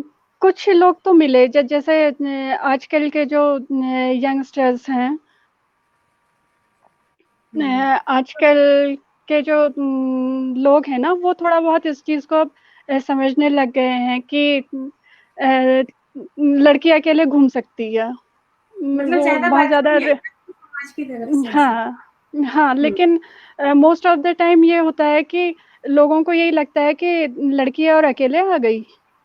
हाँ, वो ये आपकी हर वाला तो यात्रा वृतांत में है। जो भी पहली बार हाँ, जानता है वो चौंकता है एक बार, वो सारे हाँ, यात्रा वृतांत में है। बट फिर भी मुझे ये इस बात की खुशी है कि घूमने जा सकते हैं, घूमना कह के ही कम से कम बहाना नहीं बनाना पड़ रहा है कि मंदिर जाना है, नंदा देवी देखनी है, केदारनाथ देखना है। दरअसल मज़े तो तब भी प्रकृति के ही आते थे, पर बोलना होता था। अब हम हाँ, लास्ट क्वेश्चन मेरा आपकी यात्रा से ये है कि जब आप बीच-बीच में बहुत प्यारा दृश्य होता है जिसमें आदमी डूब जाना चाहता है ना? जो जिस कौंध की मैंने बात की वो तो मुझे भी बहुत मिली है, लेकिन उस कौंध की हुँ, बात ना भी करूँ तो मेरे लिए तो यही बहुत नया हो गया था कि मुझे पहली बार जाके लगा कि अरे! नीला रंग ऐसा होता है, अरे! हरा रंग ऐसा होता है। मुझे तो लगा कि आसमान या सूरज किस रंग का होता है या पेड़ का हरा, सब ज़िंदगी में पहली बार देख रहे हैं। ऐसा लगता है ऊपर चले जाओ तो, क्योंकि यहाँ तो सब धूल वाला ही हरा मिलता होगा हमको। जी। तो मैं ये बोल रही हूँ कि जब एक ऐसे मोमेंट आता है जिसमें हम अपने साथ होते हैं, हम एक बदले हुए इंसान होते हैं, और एक हम प्रकृति के और खुद के अपने साथ होना, ठीक ऐसे मोमेंट में फटाक से आपके दिमाग में आ जाता है कि मैं इसे फोटोग्राफी कर लूं। तो मैं ये जानना चाहती हूँ कि वो जो मोमेंट में आपको डूबने में फोटोग्राफी हेल्प करती है या डिस्टर्ब करती है? क्योंकि कहीं ना कहीं फोटोग्राफी का एक ऐसा काम है, प्रकृति के बीच में एकांत जीना आपको वर्तमान से जोड़ता है। फोटोग्राफी एक ऐसी चीज है जहां आप वर्तमान से सीधे भविष्य में कूद रहे हो कि हमें भविष्य के लिए लम्हा कैद करना है। तो ये फोटोग्राफी आपके और प्रकृति के बीच में आती है या क्या क्या क्या कहीं मतलब कहीं आपके दिमाग में एक लोड रहता है कि जब भी हमने कोई अच्छा सीन देखा तो इसको कैप्चर करना जरूरी है, या क्या संबंध है आपका इस चीज से? जी। म- मैं फोटोग्राफी को बीच में आने नहीं देती हूँ। अगर मैं किसी मोमेंट में बहुत ज्यादा इंडल्ज हो गई हूँ तो मैं कैमरे को पीछे रख देती हूँ। मुझे लगता है कि आंखों में जो चीज कैद होगी, जो दिल में कैद होगा, वो कैमरा किसी कीमत पे नहीं कर सकता है। तो मैं कुछ समय के लिए तो उसमें खो जाती हूँ, बिना ये सोचे हुए कि मुझे एक कैमरा उठाना ही है और फोटो ही खींचना है। पर एक बार जब वो तसल्ली पूरी भरपूर हो जाती है, मैं उस पल को जी लेती हूँ, उसके बाद फिर कैमरे की बारी आती है। तो मैं हाँ, इन दोनों को अलग अलग करके रखती हूँ। और जब किसी मोमेंट को जीने की बारी आती है तो उस समय कैमरा पीछे चले जाता है, फिर वो मोमेंट ही आगे होता है। ये सुन के मुझे काफी राहत मिली, क्योंकि वो तो वर्तमान को भविष्य में डालने जैसी बात हो जाती है ना, कि वही करते तो हम बिल्कुल। जा रहे हैं एक तरीके से। तो इसीलिए मैंने पूछा। हालांकि आपको एक बार एक आध कठिन जगहों पे आपको गाइड जो आपके साथ चल रहा है उसकी थोड़ी डांट भी पड़ी है कि भाई कैमरा मत खींचो, डेंजरस हो जाएगा। और ये सवाल मुझे, मैं दर्शकों को बताऊंगी कि ये सवाल भी मुझे इनका यात्रा वृतांत पढ़ के ही आया था दिमाग में, क्योंकि वहां पे एक दृश्य आता है कि एक लड़के लड़की की स्थानीय बाशिंदों में से किसी की शादी हो रही है। तो हाँ। वो जो है उसी समय शादी होते हुए उस मोमेंट को कैप्चर करके फेसबुक में अपलोड करना करना चाहते हैं, पर इंटरनेट चल नहीं रहा है। तो उन्होंने लिखा है कि उसको सोशल मीडिया में अपलोड नहीं करने की खींच शादी की खुशी पे हावी थी, वो उतनी ज्यादा नहीं थी।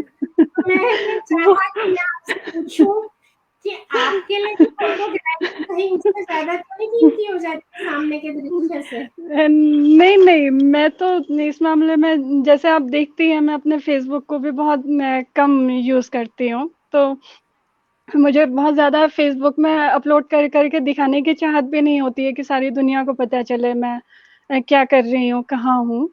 पर वो वाला इंसिडेंट ब्रह्मताल जाते हुए रास्ते में हुआ, क्योंकि वहां पे गाड़ी रुक गई थी ना, वो पूरी भीड़ सड़क पे थी। तो सब सजे धजे हैं, अच्छे हैं, फोटो खींच रहे हैं, सेल्फी खींच रहे हैं, शादी चल रही है, हो रही है, ठीक है। लेकिन हर किसी का इंटरेस्ट ये है कि फोन पकड़ के अरे फेसबुक में कहाँ से यहाँ देख रहे हैं, वहां देख रहे हैं। तो शादी जो हो रही है उस पर ध्यान ही नहीं है, हर किसी का ध्यान इसमें है कि फोन का सिग्नल कहाँ पे आएगा, कहाँ से ये वो होगी। तो ना वो वहां से वो जो चेहरे में एकदम से शादी में आप एकदम खुश होते हो, और फिर जब इंटरनेट नहीं आ रहा और आप चिढ़ जाते हो ना, जब तो वो चिढ़, वो खींच आप उनके चेहरे में दिख रही थी। तो तो बहुत मतलब बिना कुछ कहे बहुत कुछ समझ में आ रहा होगा ज्यादा सोशल मीडिया यूज करने वालों को। अब मुझे ये बताइए कि जब आप एक यात्रा से आती हैं लौट के, तो यात्रा से या तो आप पूरे 10 साल की जर्नी को एक साथ लेना हो, चाहे इंडिविजुअल यात्रा को, वो तो आप पे डिपेंड करता है आप पे कितना इम्पैक्ट पड़ता है। मैं तो सिर्फ ये पूछना चाहती हूँ कि यात्रा में जाने से पहले और यात्रा पूरी करने के बाद की विनीता में क्या फर्क होता है? पहले की विनीता और बाद की विनीता में क्या बदल जाता है? ऐसा कुछ महसूस किया कुछ? हाँ हाँ बिल्कुल, मैं देती हूँ इसका जवाब। पहले की जो विनीता होती है, वो हम्म। विनीता एक लड़की होती है जिसको घर से बाहर, जैसे मैंने आपसे कहा कि औरतों के लिए घर से बाहर निकलना ही अपने आप में एक एडवेंचर है। तो घर से बाहर निकलो, उस समय बड़ी विनीता बहुत डरी सहमी कह सकते हैं आप। ये दिमाग में होता है क्या होगा, कैसे होगा, कहाँ जाऊंगी, अगर कहीं गाड़ी रुक गई, कहीं फंस गए, कहीं बीच में ये इस तरह की होती है वो विनीता, जो बहुत ज़्यादा सोच रही होती है चीज़ों के बारे में। पर जब विनीता लौट के आती है तो उसके अंदर एक कॉन्फिडेंस आ जाता है कि जितना घर में बैठ के डर लग जाता है उतना डरना भी ठीक नहीं है। तो मतलब यात्रा से लौट के आओ तो एक कॉन्फिडेंस मिलता है। और कॉन्फिडेंस के अलावा क्योंकि आप इतने मोमेंट से गुजरे हुए होते हो जिसमें कभी कभी कुछ रफ मोमेंट्स भी होते हैं, तो ये सारी चीज़ें आपको स्ट्रांग बनाती हैं। आप जब अगली यात्रा में जब जाते हो तो आपको ये पता होता है कि पिछली यात्रा में ऐसा बैड मोमेंट बैड इंसिडेंट हुआ था, वो इस यात्रा में भी हो सकता है। तो आप ज़्यादा कॉन्फिडेंट होते हो। और विनीता के साथ भी यही होता है।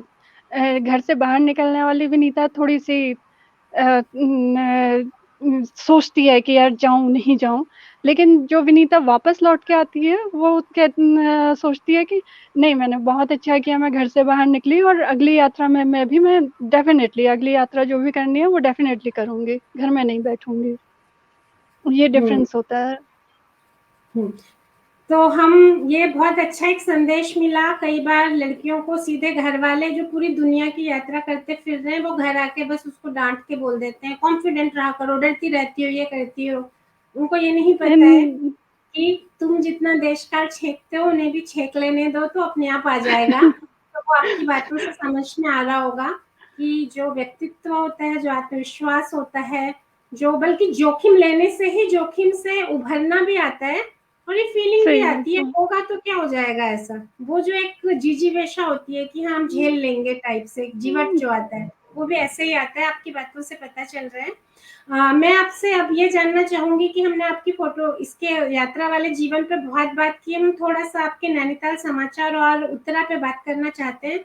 अगर जब तक आप नैनीताल समाचार से आप कैसे जुड़ी, वहाँ आपकी क्या भूमिका होती है, उन जीवन में आपने क्या सीखा, इस सब पे जब तक बात करेंगी आप, तो अगर मुझे बहुत खुशी होगी कि इस बीच उमा भट्ट जी हमें आके ज्वाइन कर लेंगी तो अच्छा, उमा जी के ज्वाइन करने से पहले मैं इतनी सब क्योंकि बातें हो गई तो मैं पंचेश्वर की बात मैंने कहा भी था कि मैं बाद में करूंगी करके, वो बात रह गई। तो पंचेश्वर की यात्रा के बारे में मैं जरूर बात करना वो चाहूंगी थोड़ी सी आएंगी देर तो के लिए। नैनीताल समाचार की कर लेते हैं, फिर वो आएंगी तो उस पर कर लेंगे। ठीक है। नैनीताल समाचार में मैं हाँ, काफी वो पहले जुड़ गई थी, वो अराउंड तब तक टू जुड़ टू जाएंगी तो थाउजेंड फिर हम समथिंग। भी जुड़ जाएंगे। जी जी। ठीक। जी 2000 के आसपास मैं जुड़ गई थी नैनीताल समाचार से। और जुड़ी ऐसे कि मेरी एक दोस्त वहाँ काम करती थी।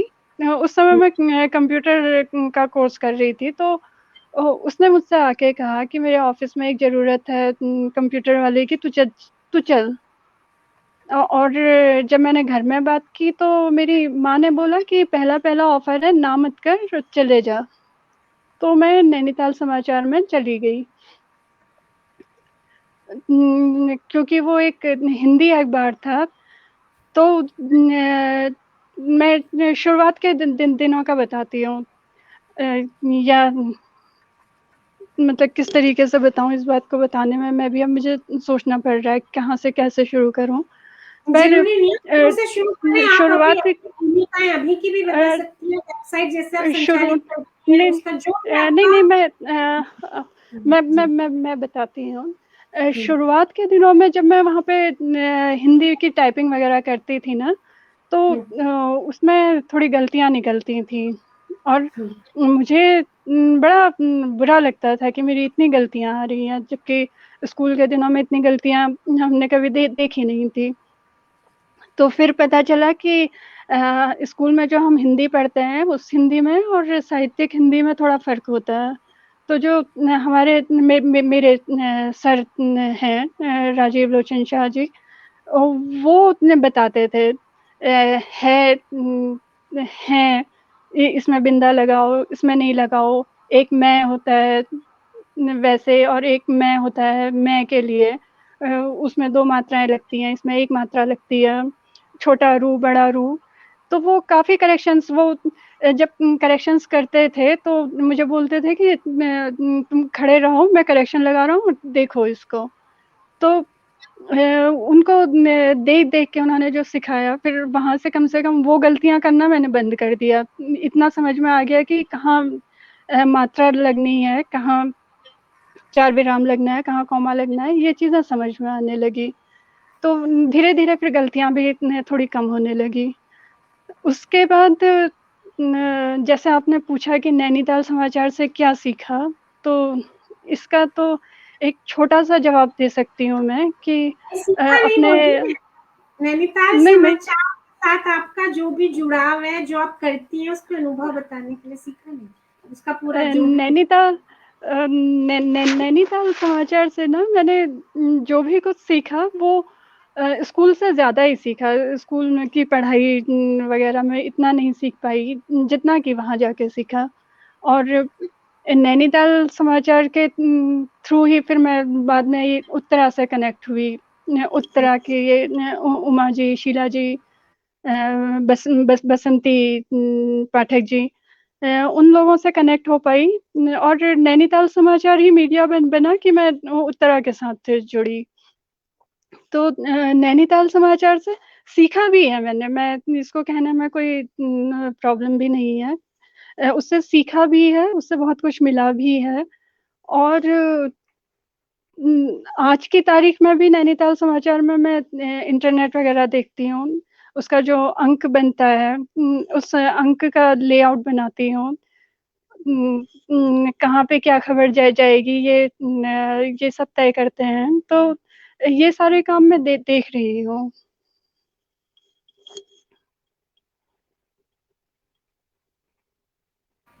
मैं उमा भट्ट जी को देखने लगी थी, तो अभी हम अच्छा। थोड़ा-सा तो आपने इसके बारे में नैनीताल समाचार के बारे में जो वेबसाइट आप हाँ, देख एक चीज़ मैं और बताना चाहूँगी कि हुँ, किताबें वैसे मैं पहले भी पढ़ती थी थोड़ा बहुत, लेकिन नैनीताल समाचार में जाके पढ़ना ज़्यादा शुरू हुआ।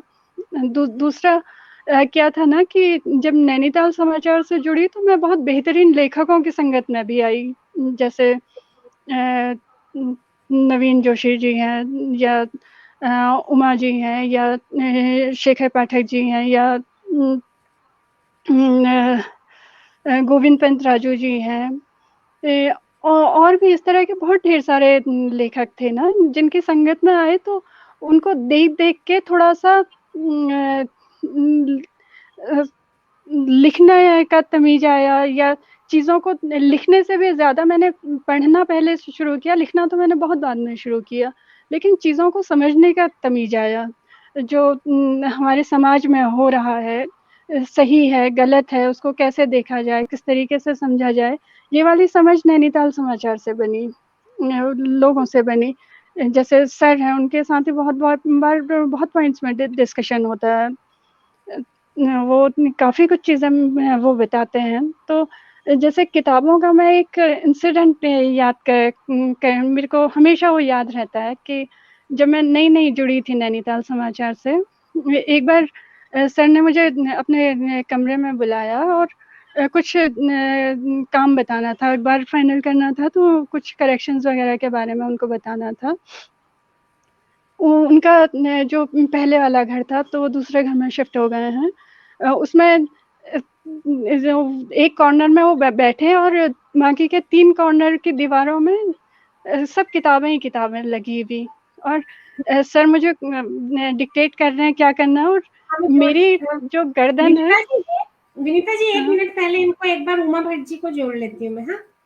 हमें बहुत ठीक है। खुशी हो रही है आप लोग को ये बताते हुए कि जो हमने चाहा था कि वो कुछ हमने चाहा क्या करना चाह रही थी?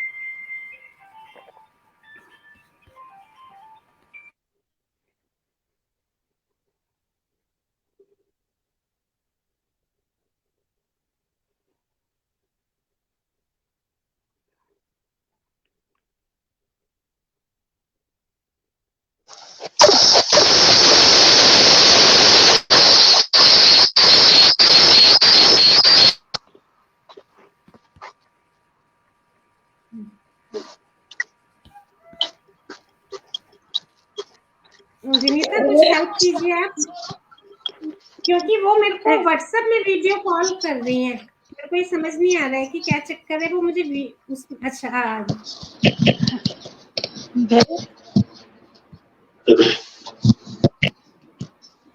हाँ अब ठीक है।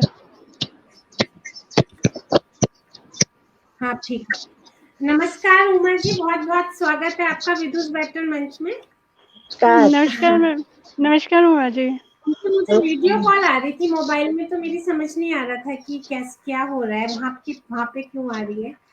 तो हमें बहुत खुशी है इस बात की कि हाँ, एक बार हम देख लें, आवाज आ रही है आपकी, कुछ बोलिएगा। हाँ नमस्कार, आवाज आ रही है मेरी?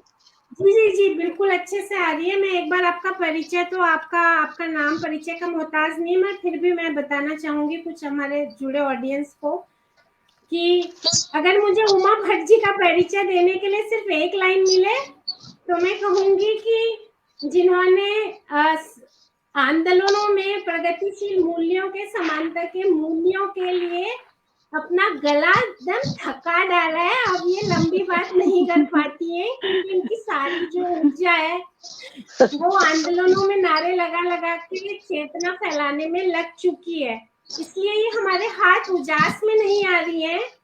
लेकिन जब ये बात हुई कि विनीता, मैंने लिखा रहता है ना इसमें कि 2-3 लोग ऑडियंस के बीच में भी जुड़े कोई विनीता से पूछने या बताने के लिए, तो ये एकदम तैयार हो गई। उजास के लिए कहती थी मैं 1 घंटा लगातार तो नहीं बोल पाऊंगी, पर जो युवा लोग हैं जब ये अपने रास्ते बनाते हुए दिखते हैं, जब ये अपने मूल्य खुद बनाते हुए और चलते हुए दिखते हैं, तो वो जो चार्म है युवाओं के विकास का वो इतना ज्यादा है कि उसके लिए वो तैयार हो गई। तो मुझे ऐसे लगा कि 2-2, 4-4 मिनट बोलते बोलते शायद एक दिन हम इन्हें उजास में भी सुन ही पाएंगे। और जो उत्तरा पत्रिका है वो महिलाओं की एकमात्र पत्रिका ऐसी है जिनकी संपादक तो उमा भट्ट जी हैं ही और सारा उसका स्त्रियां ही देखती हैं।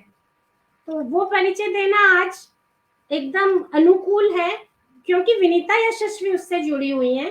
तो मैं जो इनका परिचय कर रही हूँ उसमें उनका परिचय ऑटोमेटिकली विनीता जी का भी हो रहा है क्योंकि वो जुड़ी हुई है। उन्होंने एक बहुत महत्वपूर्ण नाम की तरह मुझे अपने सर का और शेखर पाठक जी और उमा भट्ट जी का नाम बताया कि मेरी गढ़न में बहुत बड़ी भूमिका है उत्तरा की और उमा भट्ट जी की। तो मैं चाहूंगी कि आपका पहले तो बहुत बहुत स्वागत है और मैं चाहूंगी कि आप कुछ भी थोड़ा सा, एक तो आपने 2 यात्राएं भी एक साथ की हैं और उत्तरा के साथ जो विनीता जी जुड़ी हुई है उसके बारे में कुछ या जो भी। तो विनीता जी मैंने थोड़ी सी देर आपकी आवाज म्यूट की है, जब आपको बोलना होगा तो आप मुझे संकेत कर दीजिएगा। हाँ जी जी उमा जी। जी सभी को मेरा नमस्कार। विनीता को तो बहुत पहले से हम लोग देखते आ रहे थे क्योंकि नैनीताल समाचार से मेरा जुड़ाव तो 1977 से ही लगभग है, जब से ये अखबार निकलना शुरू हुआ और प्रत्यक्ष रूप से मेरा आना जाना 1-2 साल बाद वहाँ शुरू हो गया था जब मैं नैनीताल आई थी, नैनीताल में आ गई थी। विनीता बहुत बाद में आई है, लेकिन इसको मैं नैनीताल समाचार के कार्यालय में देखती थी, अपने कंप्यूटर में झुकी हुई रहती थी और हम लोग तो बाहर ही बैठते थे जहाँ संपादक और लोग बैठते थे, तो उनके साथ ही हमारी गपशप होती थी। थोड़ा-थोड़ा नमस्ते और क्या हालचाल है, इस तरह की बातें ही विनीता से होती थी। लेकिन फिर जब मुझे पता लगा कि विनीता लिखती भी है और यात्राएं भी करती है, तो मैंने इनसे कहा कि भाई उत्तरा के लिए लिखो। मुझे तो भाई जो भी मिलता है उससे मेरी पहली बात यही होती है कि आप या तो उत्तरा पढ़ो या उत्तरा के लिए लिखो या उत्तरा के साथ किसी न किसी रूप में जुड़ो। तो मैंने विनीता से भी कहा और इसने बहुत हिलम हवाली की, बहुत टाला, लेकिन करते करते एक दिन इसने अपना ब्रह्मताल की जो यात्रा थी उसका संस्मरण पूरा उत्तरा में लिखा और इसने, मुझे याद है विनीता ने ये भी कहा कि आपने मुझसे लिखवा ही लिया। मैंने कहा क्यों नहीं, ऐसे ही थोड़ी हम पत्रिका निकाल रहे हैं, लिखवाते ही हैं लोगों से। फिर और भी विनीता ने धीरे धीरे मेरी बातें इससे कुछ और होने लगी, लेकिन 2017 की बात है जब हमने उत्तराखंड महिला सम्मेलन किया था हल्द्वानी में। उत्तराखंड के बहुत सारे महिला संगठनों ने मिल करके, और उत्तराखंड महिला मंच की उसमें सबसे ज्यादा भूमिका थी। तो 2017 का जो सम्मेलन था, इसमें बहुत सारी नई लड़कियों को हमने जोड़ा कि हमारे साथ वॉलंटियर की तरह वो काम करेंगी। बहुत सारे काम थे, 2 दिन का सम्मेलन था, 700-800 महिलाएं उसमें आई थीं, तो बहुत तैयारी उसमें करनी थी, तो उसमें विनीता भी हमारे साथ जुड़ी। तो उससे और ज्यादा हम लोगों की निकटता हुई। इस सम्मेलन के बाद ही ये तय हुआ था कि हम सम्मेलन के जो मतलब निष्कर्ष निकले थे बाद में, तो पंचेश्वर माथ बनने की बात उन दिनों बड़े जोर शोर से थी। तो हम लोग उस क्षेत्र की यात्रा करेंगे, हम देखेंगे कि कहाँ पंचेश्वर बांध बनने वाला है, कौन सा इलाका है जो डूबने वाला है। तो हम लोग तो कोई गए नहीं थे वहां। तो संगठन उस सम्मेलन के बाद फिर हम 6 लोगों की टीम उस इलाके में गई, और जौलजीबी, पिथौरागढ़ जिले में एक जगह है जौलजीबी, जहाँ गोरी और काली नदी का संगम होता है, वहां तक डूब क्षेत्र होना था। तो जौलजीबी से पैदल यात्रा शुरू करके हम पूरा पंचेश्वर तक गए। उस इससे भी पहले की एक और बात है कि अप्रैल या मई के महीने में उत्तराखंड की विधानसभा का सत्र होना था भराड़ीसैंण में, गैरसैंण भराड़ीसैंण, जो कि उत्तराखंड की राजधानी प्रस्तावित है। और हम लोगों ने तो कॉल नहीं दी थी, लेकिन बहुत सारे लोगों ने मिलकर कॉल दी थी कि उस दिन हमें वहां पहुंचना है। तो तब मैंने विनीता से भी कहा चलते हो, तो विनीता तैयार हो गई।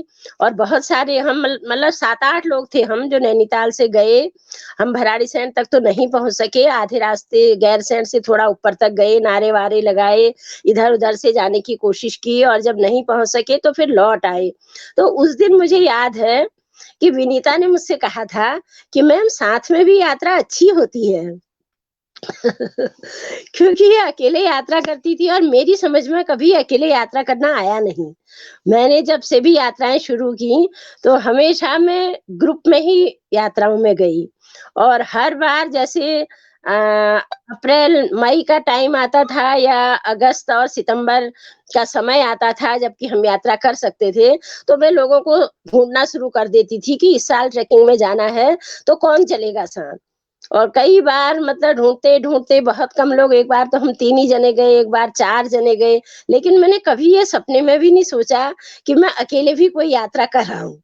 तो विनीता को देख के मुझे बहुत आश्चर्य होता था कि ये कैसे अकेले यात्रा कर लेती है। तो गैरसैंण से आके इसने कहा कि साथ में भी अच्छा लगता है। फिर पंचेश्वर गए तो बहुत अच्छा रहा, फिर हम नामिक गए तो नामिक में भी बहुत अच्छा रहा। पंचेश्वर की यात्रा तो ऐसी थी कि पैदल यात्रा थी, और शर्त यही थी कि अपनी जेब से कुछ भी पैसा खर्च नहीं करना है, गाँवों में ही रहना है, लोगों के घर में ही खाना खाना है, उन्हीं से बातचीत करनी है। वो सारी चीजें जो पंचेश्वर में होने जा रही हैं, इस समय पंचेश्वर की जो स्थिति है, उस पूरे इलाके की जो स्थिति है, वो सब हमें डायरी में नोट भी करना है। तो एक मतलब ये तो एक ट्रैकिंग नहीं थी, एक केवल पदयात्रा नहीं थी, बल्कि ये तो एक अपने समाज को जानने के लिए ही हम लोग कर रहे थे, और उन लोगों से जुड़ने के लिए ही हम ये यात्रा कर रहे थे। तो विनीता ने बहुत लंबी सीरीज इसकी फिर 2-3 अंकों में शायद उत्तरा में और नैनीताल समाचार में विनीता ने इसको बहुत विस्तार के साथ लिखा भी था। तो हालांकि विनीता अकेली ट्रैकिंग करती रही है, लेकिन अभी आज भी आप लोगों ने सुना कि समाज के साथ जुड़ाव की जो बात है, लोगों को समझने की जो बात है, मानवीय संवेदना की जो बात है, वो तो विनीता में शुरू से रही है। और इसलिए जब हम शुरू से ही एक स्वदेशी यात्राएं करते हैं, तो उसमें विनीता कहीं भी मिसफिट नहीं हुई। ऐसा नहीं कि अपना अकेले-अकेले चल रही है। और मैं तो ये कहूँगी कि एक बहुत मजबूत ट्रैकर है ना, और जैसा एक परफेक्ट ट्रैकर है, ये भी मैं कहना चाहूँगी। मैंने बहुत सारी यात्राएँ की हैं, लेकिन मेरी व्यवस्था आज भी सब बिखरी-बिखरी सी रहती है। लेकिन विनीता का हर चीज़, कहाँ पर क्या सामान रखा है, कितना सामान आज निकालना है, कितना कल निकालना है, कितना बोलना है, कितना नहीं बोलना है। फालतू बोलना भी यात्राओं में ठीक नहीं होता, उतना ही बोलना चाहिए जितना ज़रूरी होता है। और गुस्सा भी नहीं आता विनीता को, जैसे मुझे तो इस बार नामिक की यात्रा में गुस्सा भी बहुत आ गया था। तो बहुत ही संतुलित ढंग से विनीता यात्रा करती है। और आज इससे जितनी बातें सुनी तो उससे तो और भी अच्छा लगा कि मुझे लगा कि ये बहुत सारे लोगों के लिए, ये बहुत सारी नई लड़कियां भी अगर सुन रही हैं तो उनके लिए भी ये बहुत एक प्रेरणा की जैसी बात होगी कि हाँ, हम भी ऐसे अकेले पहाड़ों में ट्रैकिंग करने के लिए निकल सकते हैं। और जहाँ ये बात हो रही थी ना कि क्या आप ट्रैकिंग में हथियार साथ रखते हैं, क्या आपको डर लगता है, ऐसा तो कुछ भी नहीं है। आप कहीं भी अकेले निकल जाओ, आपका दिल साफ होना चाहिए, दिमाग साफ होना चाहिए। और पहाड़ों में तो कहीं भी कुछ भी जाने में किसी भी प्रकार का कोई डर है, कोई दिक्कत है, ऐसा तो कुछ है ही नहीं। आप लोग कोई भी जा सकता है, मजे से जा सकता है। उसकी भावनाएं ठीक होनी चाहिए, ये नहीं कि एक अलग सी नजरिया हो, ग्लैमरस नजरिया हो, या आप सोचे हम ये करने आए हैं, वो करने आए, ऐसा नहीं। विनम्रता के साथ अगर आप प्रकृति के बीच जाते हैं, लोगों के बीच जाते हैं, तो आपको सबका प्रेम मिलता है। बहुत अच्छा व्यवहार, दूर दराज के, जितने दूर दराज के इलाकों में जाइए उतना अच्छा व्यवहार आपको लोगों का मिलेगा, उतनी ही मेहमान नवाजी मिलेगी। उनके साथ घुल मिल जाइए तो कोई दिक्कत इस प्रकार की नहीं होती। तो मैं इतना ही कहूंगी ना रश्मि जी। बहुत बहुत धन्यवाद, आपने बहुत अच्छे से सारी यात्राओं के बारे में बताया। और मैं वैसे बात तो आज हम विनीता जी की कर रहे हैं, बट फिर भी मैं आपके बारे में ये जानना चाहती हूँ कि आप मेरे ख्याल से इस उम्र में, ये अभी इन्होंने 2-3 महीने पहले भी यात्रा की है इतनी कठिन, तो आप कब से यात्राएं कर रही हैं? बस आपके लिए इतना पूछूंगी। मैंने तो सन 1983 में पहली यात्रा की थी, 1983 में मिलम ग्लेशियर की।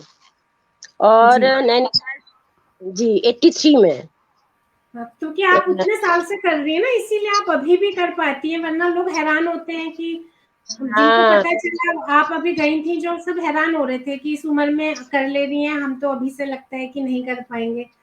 तो बहुत अच्छा लगा। विनीता जी आप जी दरअसल जगहें इतनी हैं कि बहुत सारी जगहें तो छूट ही गई हैं। तो नामिक भी मेरी लिस्ट में बहुत पहले से था, और इस बार ऐसा संयोग बना कि हम मतलब हो आए। अब लेकिन देखिए अगले साल क्या होता है। ठीक है। नामिक से जब ये आई थी तो मैंने कहा कि आपको दिक्कत नहीं होती करने में, तो ये तो कहती है कि नहीं, वो तो अपने आप हो जाती है, नहीं करने में दिक्कत होती है एक बार करने के बाद, है ना, कि कुछ यात्रा हो ही नहीं रही है, उसमें ज्यादा दिक्कत होती है। अपनी फिटनेस पता चल जाती है। यात्रा अगर एक यात्रा और हो जाए तो लगता है कि अब एक यात्रा और हो सकती है। जैसे इनके अनुभव सुनने से, दोनों के अनुभव सुनने से मुझे ये लगा ना कि जैसे लाओ से भी और बहुत सारे लोग कहते हैं कि सांस लेने की कोशिश नहीं करनी है, उनका सारा करने का है कि तुम खाली करो, आएगी तो अपने आप सांस। तो इन लोगों का तो ये है कि ट्रैकिंग में जाना ही तो हर चीज के लिए एनर्जी दे रहा है, मतलब ट्रैकिंग में जाके ही ट्रैकिंग के लिए भी एनर्जी आती है और चीजों के लिए भी आ जाती है, ऐसा मुझे इनके अनुभव से लगा। विनीता जी आप ना जो कहना चाहती थी उमा भट्ट जी के आने के बाद वो भी आप कहिए। और आपकी बात अधूरी रह गई थी क्योंकि मुझे ना व्हाट्सएप कॉलिंग में भी उमा जी का कॉल आने लगा था, तो मैंने पहुंच का वेट नहीं किया। तो आप अपनी बात भी पूरी कर लीजिएगा जहाँ पे छूटी है, उसके बाद बस हम वाइंड अप भी करेंगे, आपसे थोड़ा संदेश पूछ के, तो अपनी बात भी पूरी कीजिए और जो आपने उनके आने के लिए रखा था वो भी बात बताइए जी। बात मेरे यहाँ पे चल रही थी ना नैनीताल समाचार की, तो सर ने मुझे बुलाया था, कुछ अखबार में करेक्शंस के बारे में बात करनी थी। वो एक कॉर्नर में बैठे हुए थे, उन्होंने ज़मीन में बैठने वाला अपना अरेंजमेंट कर रखा था, वहाँ पे बैठे थे और मुझे डिक्टेट कर रहे थे और मेरी नज़र उनके दीवारों पे घूम रही थी और मुझे ये लग रहा था कि किसी के घर में इतनी किताबें हो सकती हैं क्या, क्योंकि उससे पहले इतनी किताबें मैंने सिर्फ लाइब्रेरी में देखी थी ना। तो मैं बार-बार वो क्या बोल रहे हैं आधा सुना आधा नहीं सुना और दिमाग बार-बार यही घूमता रहा कि हे भगवान, किसी के घर में इतनी किताबें हो सकती हैं क्या? घर है तो कि लाइब्रेरी है क्या ये? वो वाकई में मतलब इस तरह का, क्योंकि उससे पहले सच में मैंने लाइब्रेरी से के अलावा कहीं इतनी किताबें नहीं देखी थी। तो उसके बाद फिर मैं उनसे मांगती थी किताबें पढ़ने के लिए, मुझे बहुत ज़्यादा पता नहीं था क्या पढ़ना चाहिए क्या नहीं, तो वो देते थे किताबें पढ़ने के लिए। उन्होंने मुझे अपना लाइब्रेरी का कार्ड भी दिया था, तो मैं उनके नाम से लाइब्रेरी से भी किताबें निकाल के ले आया करती थी। इस तरीके से पढ़ते-पढ़ते बहुत कुछ पढ़ा। फिर नवीन जोशी जी का एक उपन्यास पढ़ा था दावानल। वो दावानल उपन्यास पढ़ के मुझे ना आंदोलनों की समझ हुई। उत्तराखंड में जो, क्योंकि उससे पहले मेरा बैकग्राउंड नहीं था, मेरी एजुकेशन नहीं थी इस तरह की कुछ भी कि मैं ये सब चीज़ें जानती समझती। पर वो उपन्यास पढ़ के मुझे उत्तराखंड के जो मूवमेंट थे ना उसके बारे में पता चला। और फिर धीरे-धीरे ये पता चलने लगा कि उत्तराखंड का मूवमेंट तो इन लोगों ने उत्तराखंड मूवमेंट के जो फ्रंट लाइनर थे उनमें तो राजीव लोचन शाह जी का ही नाम है, उमा जी का ही नाम है, शेखर जी का नाम है, और भी बहुत से लोग इस मूवमेंट में जुड़े। इन लोगों को तो इन लोगों के साथ रह के आंदोलनों के प्रति एक समझ बनी, राजनीतिक समझ बनी। आपको राजनीति को किस तरीके से देखना चाहिए, राजनीति मेरी अपनी लाइफ में किस तरीके से इम्पैक्ट डाल रही है, इन सब चीज़ों की समझ तो मुझे नैनीताल समाचार से ही बनी, इन सब लोगों के साथ में रह के ही बनी।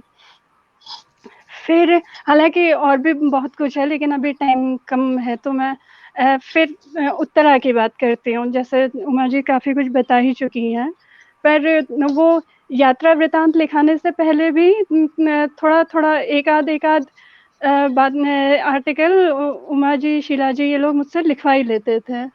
पर ब्रह्मताल वाला आर्टिकल तो मैंने ऑलमोस्ट 6 महीने में लिखा। उमा जी और शीला जी मुझे बाज़ार में मिले थे, तो इनको पता चला मैं यात्रा से आई हूँ, तो उमा जी ने कहा कि विनीता लिखो इस पे आर्टिकल। मैंने कहा हाँ ठीक है लिखती हूँ। फिर कुछ दिनों बाद मिले, फिर कहा विनीता लिखा। मैंने कहा नहीं, आजकल मैं ना पढ़ना और लिखना सब छूटा हुआ है तो लिख नहीं रही हूँ। ये लोग मतलब ऑलमोस्ट 5-6 महीने तक मैं टालती रही और ये लोग कहते रहे मुझसे विनीता लिखा, और कोई नाराजगी नहीं, कोई गुस्सा नहीं, कोई वो नहीं, विनीता लिखा करके। तो फाइनली मुझे ये लगा कि हे भगवान, कोई इतना कह चुका तो अब तो लिख देना चाहिए, ये तो हद हो गई है। लिख दिया। ब्रह्मताल का ट्रैक करने के बाद मैं केदारताल का भी ट्रैक करके आ चुकी थी। इतने लंबे गैप में मैंने लिखने एक दिन में दिया था, लेकिन टाइम मैंने इतना लगाया। और जैसे ही वो लिख के दिया था तो उमा जी ने पीछे से बोल दिया, अब तो तुम केदारताल से भी आ चुकी हो तो फिर वहाँ का भी लिखो। और मैंने सोचा था कि एक लिख दिया और मेरी मुसीबत छूटी। पर फिर वो उन्होंने वो भी लिखवाया, फिर और भी लिखवाया, और चीज़ें भी लिखवाती हैं, तो वो मेरे से काम करवा लेती हैं। और उत्तरा के साथ तो फिर जैसे उन्होंने बताया पंचेश्वर यात्रा के बाद से मैं ज़्यादा जुड़ी। और पंचेश्वर यात्रा के बारे में मैं कहूँ तो उसने मुझे बहुत सी चीज़ें सिखाई। उससे पहले जैसे मैंने कहा कि मैं अकेले ही घूमती थी, ट्रैकिंग वगैरह की, लेकिन पंचेश्वर यात्रा ऐसी थी कि जिसने मुझे, क्योंकि वो टोटल हमने गांव में यात्रा की थी, तो हम टोटल गांव के लोगों के टच में थे।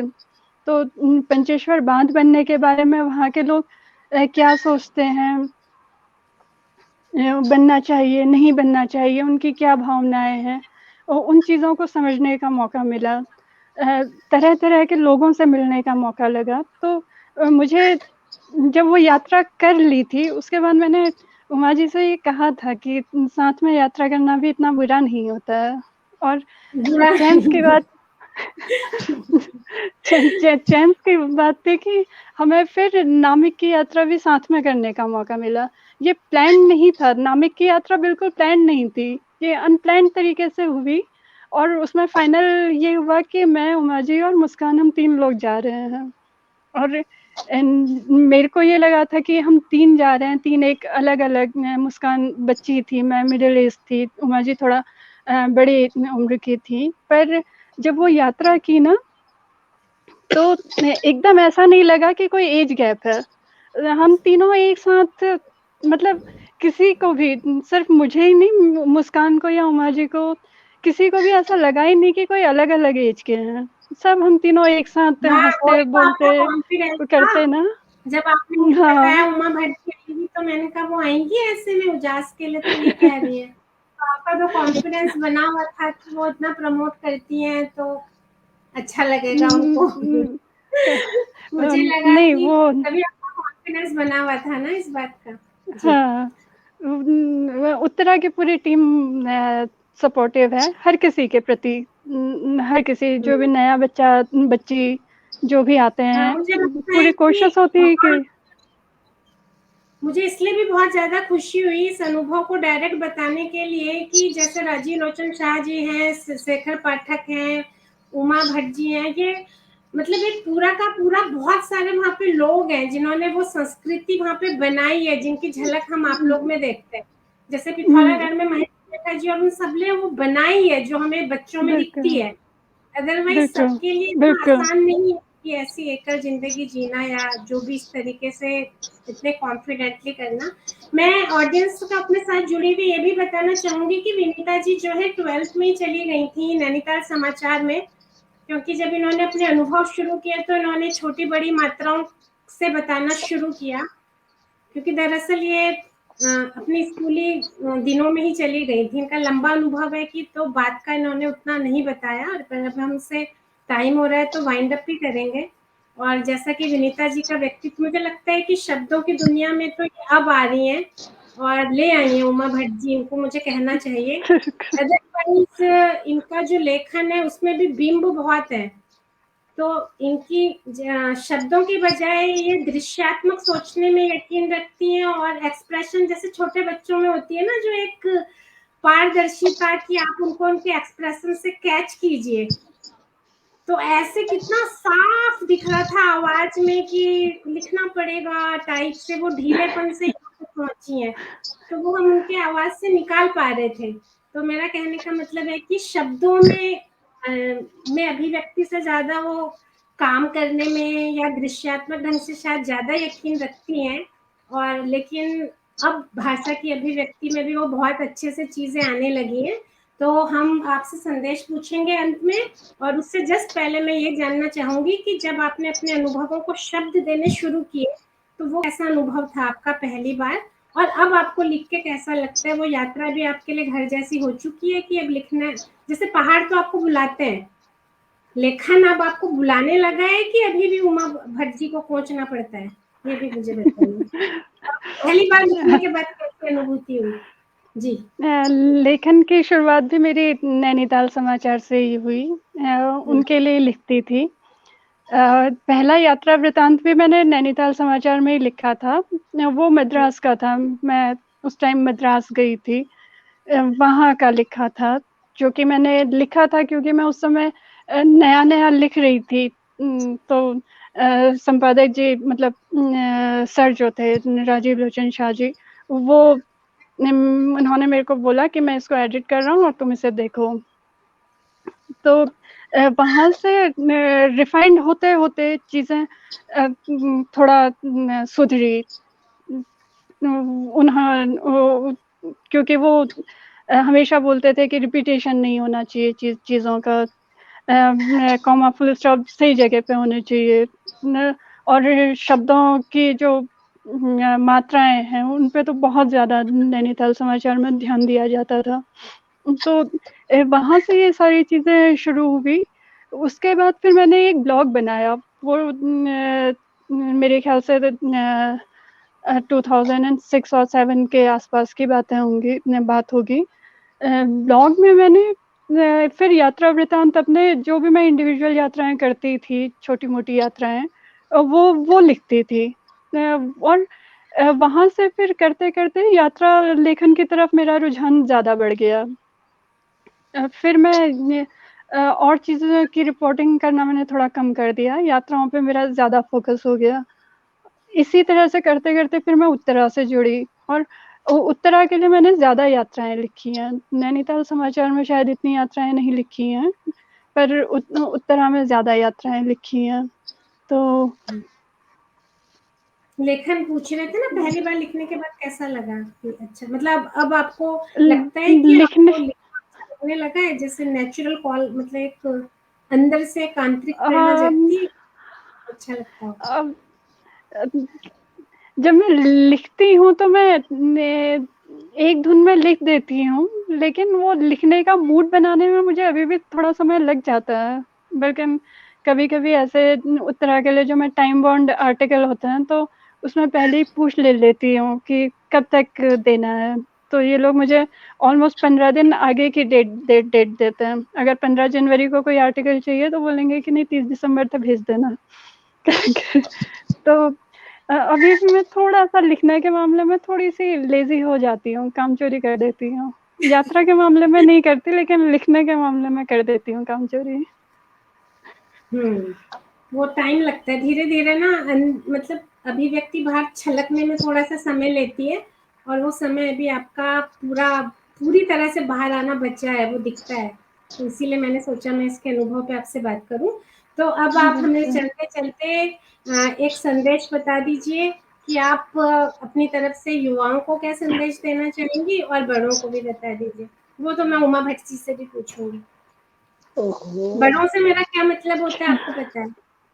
है ना? हाँ, ठीक है। छोटों से युवाओं से, जी। युवाओं से सॉरी युवाओं से तो ये संदेश सबसे प्रायोरिटी में रहेगा कि किताबें पढ़िए। सबसे पहले किताबें पढ़िए, बहुत ज़रूरी है किताबें पढ़ना। अगर आपको किसी चीज़ के बारे में, किसी जगह के बारे में, कहीं के बारे में जानना है, तो किताबें पढ़िए। और ये ज़रूर रिक्वेस्टफुली कहूँगी कि व्हाट्सएप यूनिवर्सिटी में या अदर सोशल मीडिया में पढ़ के अपनी आइडियोलॉजी या अपने विचार मत बनाइए। सोशल मीडिया को इतना यूज़ कीजिए कि आप उसे यूज़ कर सकें। ऐसा ना हो कि सोशल मीडिया आपके दिमाग को कंट्रोल करने लग जाए। तो ये तो मेरा बहुत बड़ा संदेश होगा कि आप लोग किसी के भी बारे में, अगर आपको महात्मा गांधी के बारे में जानना है, इंटरनेट में देखने से ज़्यादा अच्छा है कि उनसे संबंधित जो किताबें हैं, उनको पढ़िए। आपको भी फ़ायदा होगा और आपकी सोचने की, समझने की शक्ति बढ़ेगी। और दूसरा, यात्राएँ कीजिए डेफ़िनेटली, लेकिन एक उद्देश्य के साथ में यात्रा कीजिए। इसलिए मत कीजिए कि दूसरे ने यात्रा कर दी है तो मुझे भी जाना है। इसमें मत कीजिए। अपना उद्देश्य ढूँढिए, अपना तरीका ढूँढिए। अपने टारगेट सेट कीजिए, अपने तरीके से कीजिए और जिस जगह में आप जाते हैं उस जगह को समझिए। उस जगह की छाप लेके आइए। ऐसा ना हो कि आप अपनी छाप वहाँ छोड़ें। अपनी छाप वहाँ छोड़ें मतलब कि आप जो गंदगी मचा देते हैं, इस तरह का मत कीजिए। ऐसा कीजिए कि आप कहीं जा रहे हैं तो वहाँ से सीख के लाएँ, वहाँ के लोगों को समझ के लाएँ, उन लोगों के दिलों में आपकी जगह बने। इस तरीके से यात्राएँ कीजिए। ये संदेश होगा मेरा युवाओं के लिए। और बड़ों के लिए संदेश होगा कि अ, कुछ बड़ों के लिए संदेश होगा कि जैसे आप लोग गाइड करते रहे हैं, वैसे ही आगे भी गाइड करते रहिए। गलतियों को सुधारते रहिए, ज़बरदस्ती लिखवाते भी रहिए और गलतियाँ सुधारते रहिए। और कुछों से होगा कि एक कोऑपरेट कीजिए युवाओं के साथ, उनका हाथ पकड़ के आगे लाने की कोशिश कीजिए। बहुत ढेर सारे बच्चे इसलिए आगे नहीं बढ़ पाते हैं क्योंकि उनको कोई ग्राउंड नहीं मिलता है, उनकी कोई जान-पहचान नहीं होती है। तो मैं यही कहूँगी कि आप उन लोगों को भी उनके भी साथ में रहिए। ये संदेश मेरा सारे ही अपने जो सीनियर्स हैं उन सबके लिए है कि युवाओं को साथ दीजिए, उनकी गलतियाँ सुधारिए, उनके जो प्लस पॉइंट है, माइनस पॉइंट है, उनको बताइए और उनके साथ सपोर्टिव रहिए। जी, धन्यवाद। बहुत ही अच्छे संदेश आपने दिए। मुझे तो ये उम्मीद नहीं, मतलब मैं सोच रही थी ये दूसरा वाला जो हमारे लिए ज़्यादा मायने रखता है, ये शायद आपका आएगा नहीं, क्योंकि आपको बहुत बड़े भी वैसे ही मिल गए, जो समकक्ष भी हैं, बड़े भी हैं, सब कुछ है। दोस्त हो सकते हैं जो। तो उमा भट्ट जी, बिल्कुल। अगर आप भी संदेश बता देंगी तो अच्छा लगेगा हमें, बट हम आपकी चॉइस पे छोड़ते हैं। कि आप भी युवाओं के लिए कोई संदेश बता दीजिए, और हम बहुत उम्मीद करेंगे कि हमें आपकी सानिध्य उजास में भी मिले। हम बिल्कुल आपके गले का ध्यान रखते हुए ही धीरे-धीरे कार्यक्रम बढ़ाएँगे, लेकिन हम आपको उजास में सुनना चाहेंगे। जी उमा जी। कोई ऐसा संदेश तो मैं नहीं देना चाहूंगी।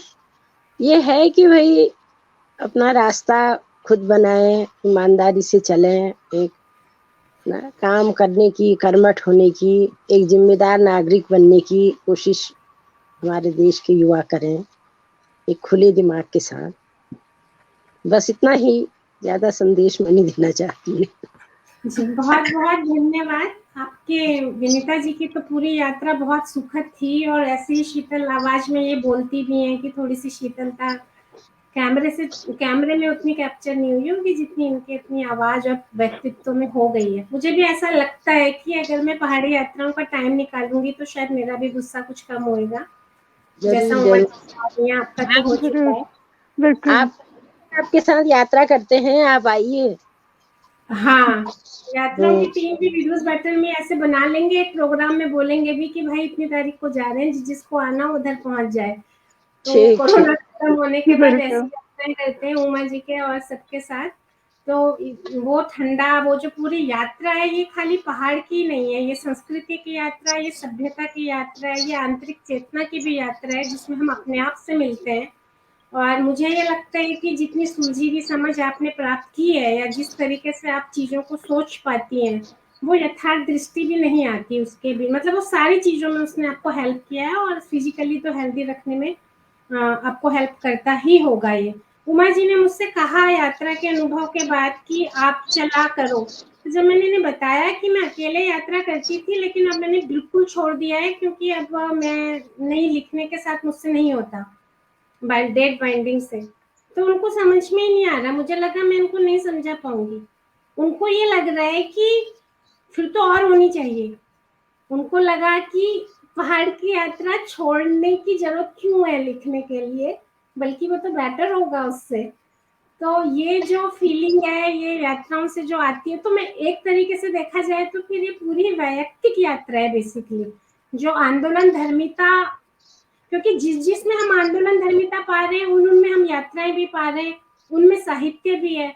तो मैं तो मानना ही चाहूंगी कि इसमें इंटरकनेक्शन है।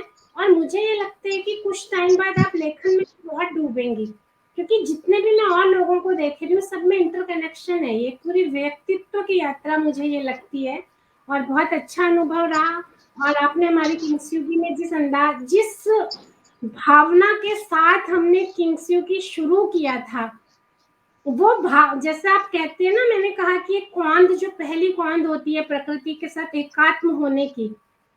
तो जब विनीता ने कहा कि उमा भट्ट जी आना चाहती है मेरे बारे में बोलने के लिए, मैंने तो मुस्कान कहा था, जो जिसने भी जस्ट 12th किया है, साथ में यात्रा की थी, तो उनका आने के उससे लिए मेरा और इस उत्साह से आना, ये वो क्वांद है जिस जी के साथ, जिस पैशन और जिस स्पिरिट के साथ हमने जितनी सैंक्टिटी से इस यात्रा को शुरू करना चाहा था। और अगर इंटरनेट बाधा नहीं देता, तो हम एक ऐसे कान के साथ सुनना चाहते हैं, जो कान बस खाली बस ये विनीता के लिए पैदा हुए हैं, बस यही धर्म, यही था इनका सारा धर्म कि आज में बैठ के सुनना है। इस भावना के साथ जो किंग्सयुगी हमने शुरू किया था, मतलब वो क्वांड आज मुझे मिली आपके आने की तत्परता से। और ये मुझे लगता है कि सादगी से एकेडमिक कार्य करने वालों में ही ये सादगी हो सकती थी, जिस सादगी से आप आई हैं। तो और मुझे ऐसा लगता है कि युवाओं को बहुत प्रेरणा मिली होगी इस सबसे। तो मैं बहुत धन्यवाद उमा भट्ट जी का देना चाहूँगी, विनीता जी का। और हमारे साथ बहुत सारे लोग जुड़े हैं, और टाइम कम होने के बाद भी मैं उनका नाम लेने का लोक संवरण इसलिए नहीं कर सकती, क्योंकि लगातार लेट होने से मैं घबरा जाती हूँ। मैं थोड़ी नर्वस थी आधे घंटे से, बट वो आधे घंटे तक जुड़े ही नहीं रहे। लगातार उनके मैसेज मुझे बहुत ऊर्जा दे रहे हैं। तो मीना चौधरी जी हैं, विवेक स्टूडेंट है मेरा, विवेक और शिवी 2 स्टूडेंट हैं। इसके अलावा रंजना मौसी जी हैं, जहाँ जहाँ की आपने बात की है, वो उन्हीं सब जगहों में, केदारनाथ वगैरह में, वो सब बहुत लंबी लंबी उनकी सर्विस रही है। इस समय तो देहरादून में पढ़ाती हैं।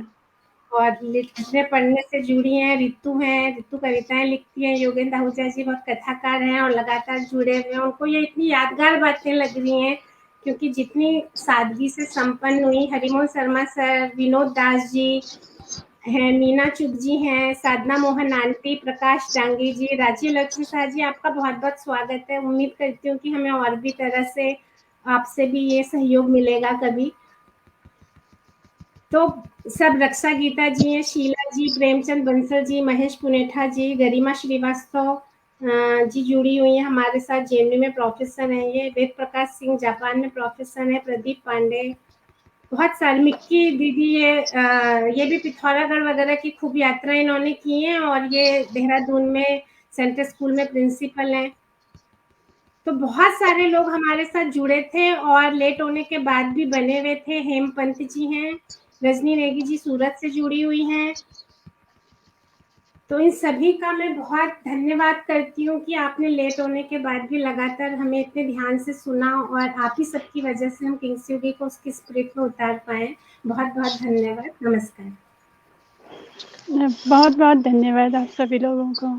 धन्यवाद।